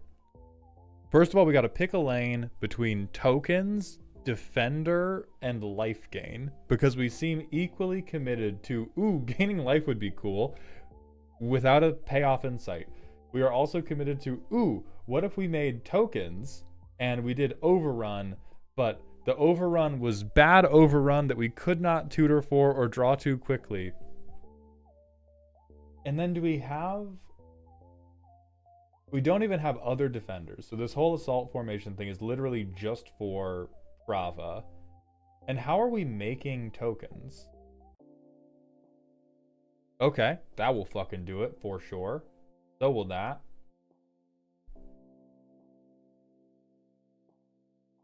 Sure. Sure. The defender is there as a byproduct of things with big butts having defender, not as an intentional goal. Mm-hmm.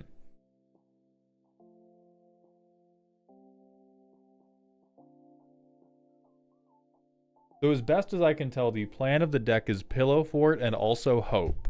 Is that an accurate assessment of what's going on in this deck? Because we have a way to gain some life, and we have a way to put good blockers down.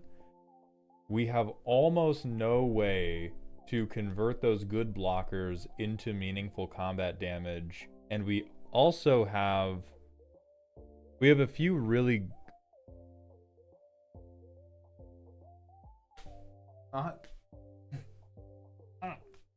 I'm gonna fucking lose it. I'm gonna fucking lose it. I mean, Prava makes them as a mana dump. Prava makes 1 as a mana dump, which is why removal package is so big. Goal is to hold up interaction and not lose out on tempo. You know paying 4 mana for a 1/1 should hurt your heart, right? We understand that part. I refuse to assist in Pillow Fort. What I'm going to help is this deck commit ridiculous violence.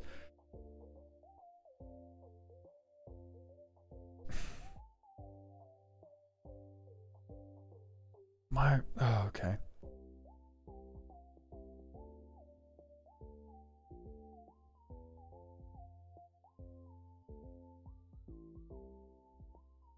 Bro has green. He doesn't think 4 is a real number to spend. So first and foremost, what I will recommend wholeheartedly for every casual deck is to stop playing draw go control. Holy fuck. Like this removal section, even though it is very robust, it gives me the same energy as a man holding me hostage at gunpoint while he slowly farts to kill me via carbon monoxide poisoning. Like, I think more things like Windgrace's Judgment, more things like Battle of Bywater.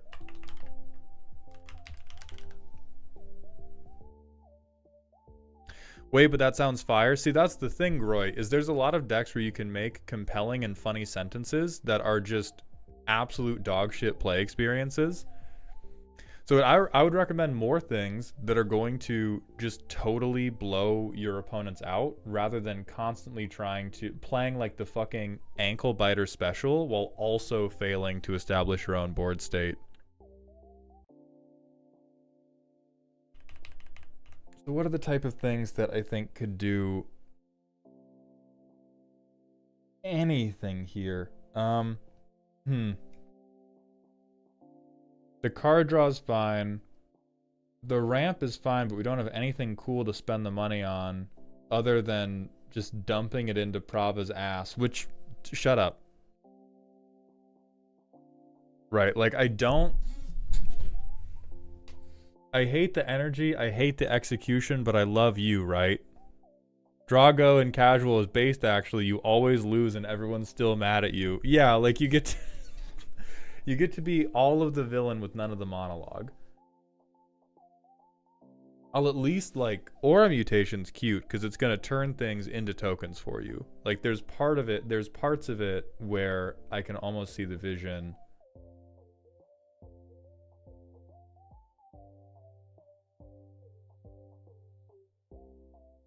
I'm gonna amend my earlier statement of this is a like totally faithful execution of the shittiest dream I have ever seen. Like your math isn't wrong, but you're an accountant who specifically wants to audit poor people. You've done the math correctly. You have done the math correctly, but the vision is heinous. There's more card draw we could put in here that would probably be good. Other things that I think would be incredibly good is more ways to create like insurmountability. The way this deck looks like it wins is I scoop after 8 turns of you fucking passing with all your mana open and committing nothing to the board.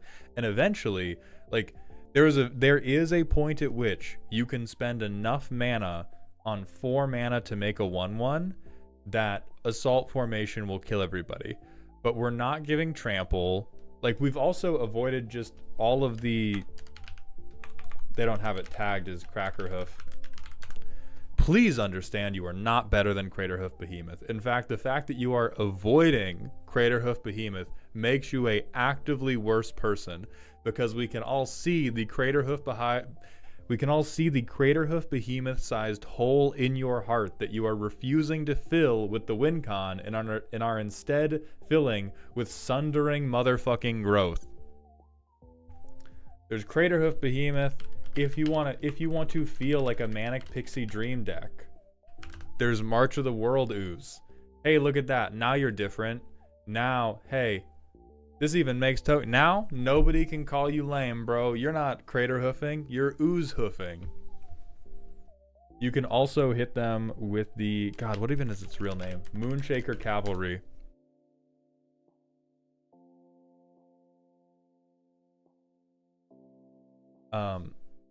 So I would put some type of these win cons in.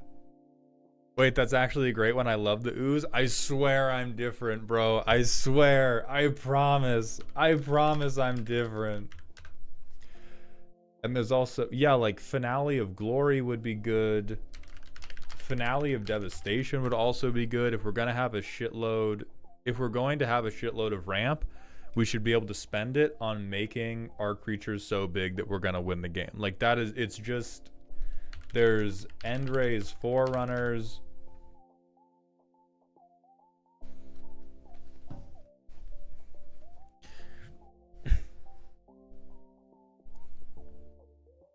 So I mean, the commander choice isn't even wrong, but I think right now the deck is spending all of its time going, I promise I'm cool, bro. Just wait, you'll see. I promise I'm cool. I'm not like these other token decks, bro. I promise I'm cool. Bro, just like, I'm not even doubling the tokens, bro. Like, I promise I'm so much cooler than these other tokens. Just listen to me, bro. I don't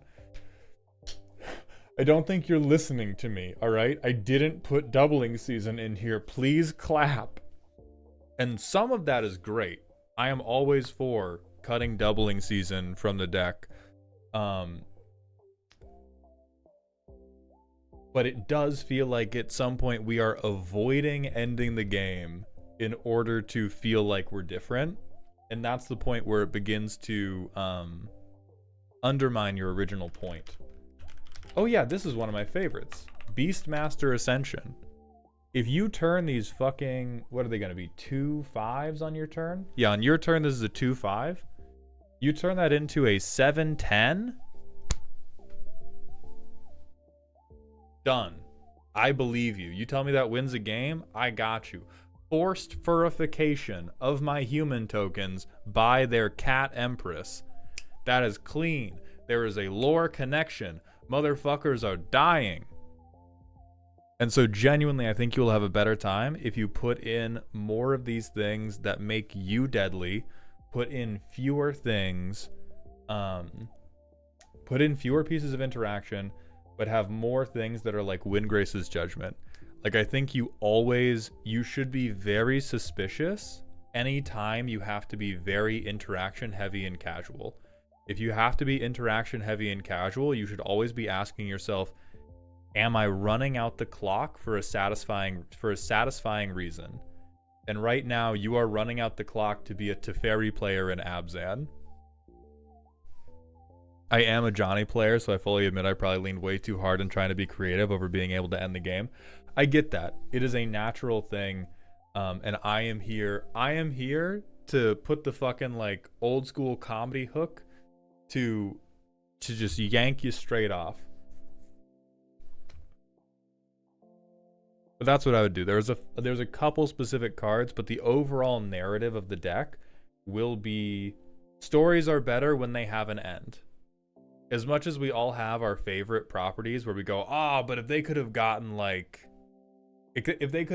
one more season, it would have been dope, right? There's a lot of shows that should have ended 5 seasons earlier.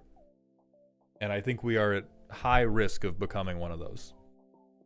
But thank you for submitting, CMAC. That's going to be the last deck for the day. We're going to raid out, and we'll be live again tomorrow doing Darkest Dungeon shit.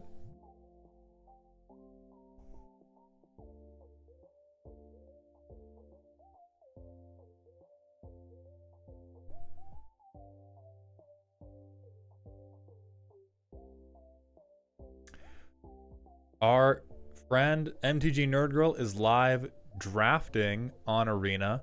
So we will go raid them. Please hit them with the indestructible Justin rant, which you can pull up via !Voltron.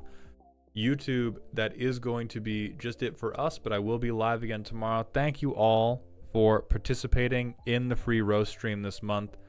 I will see you all tomorrow. I appreciate the follows, the bits, the subs, every last bit of support you have given, whether it is monetary or not.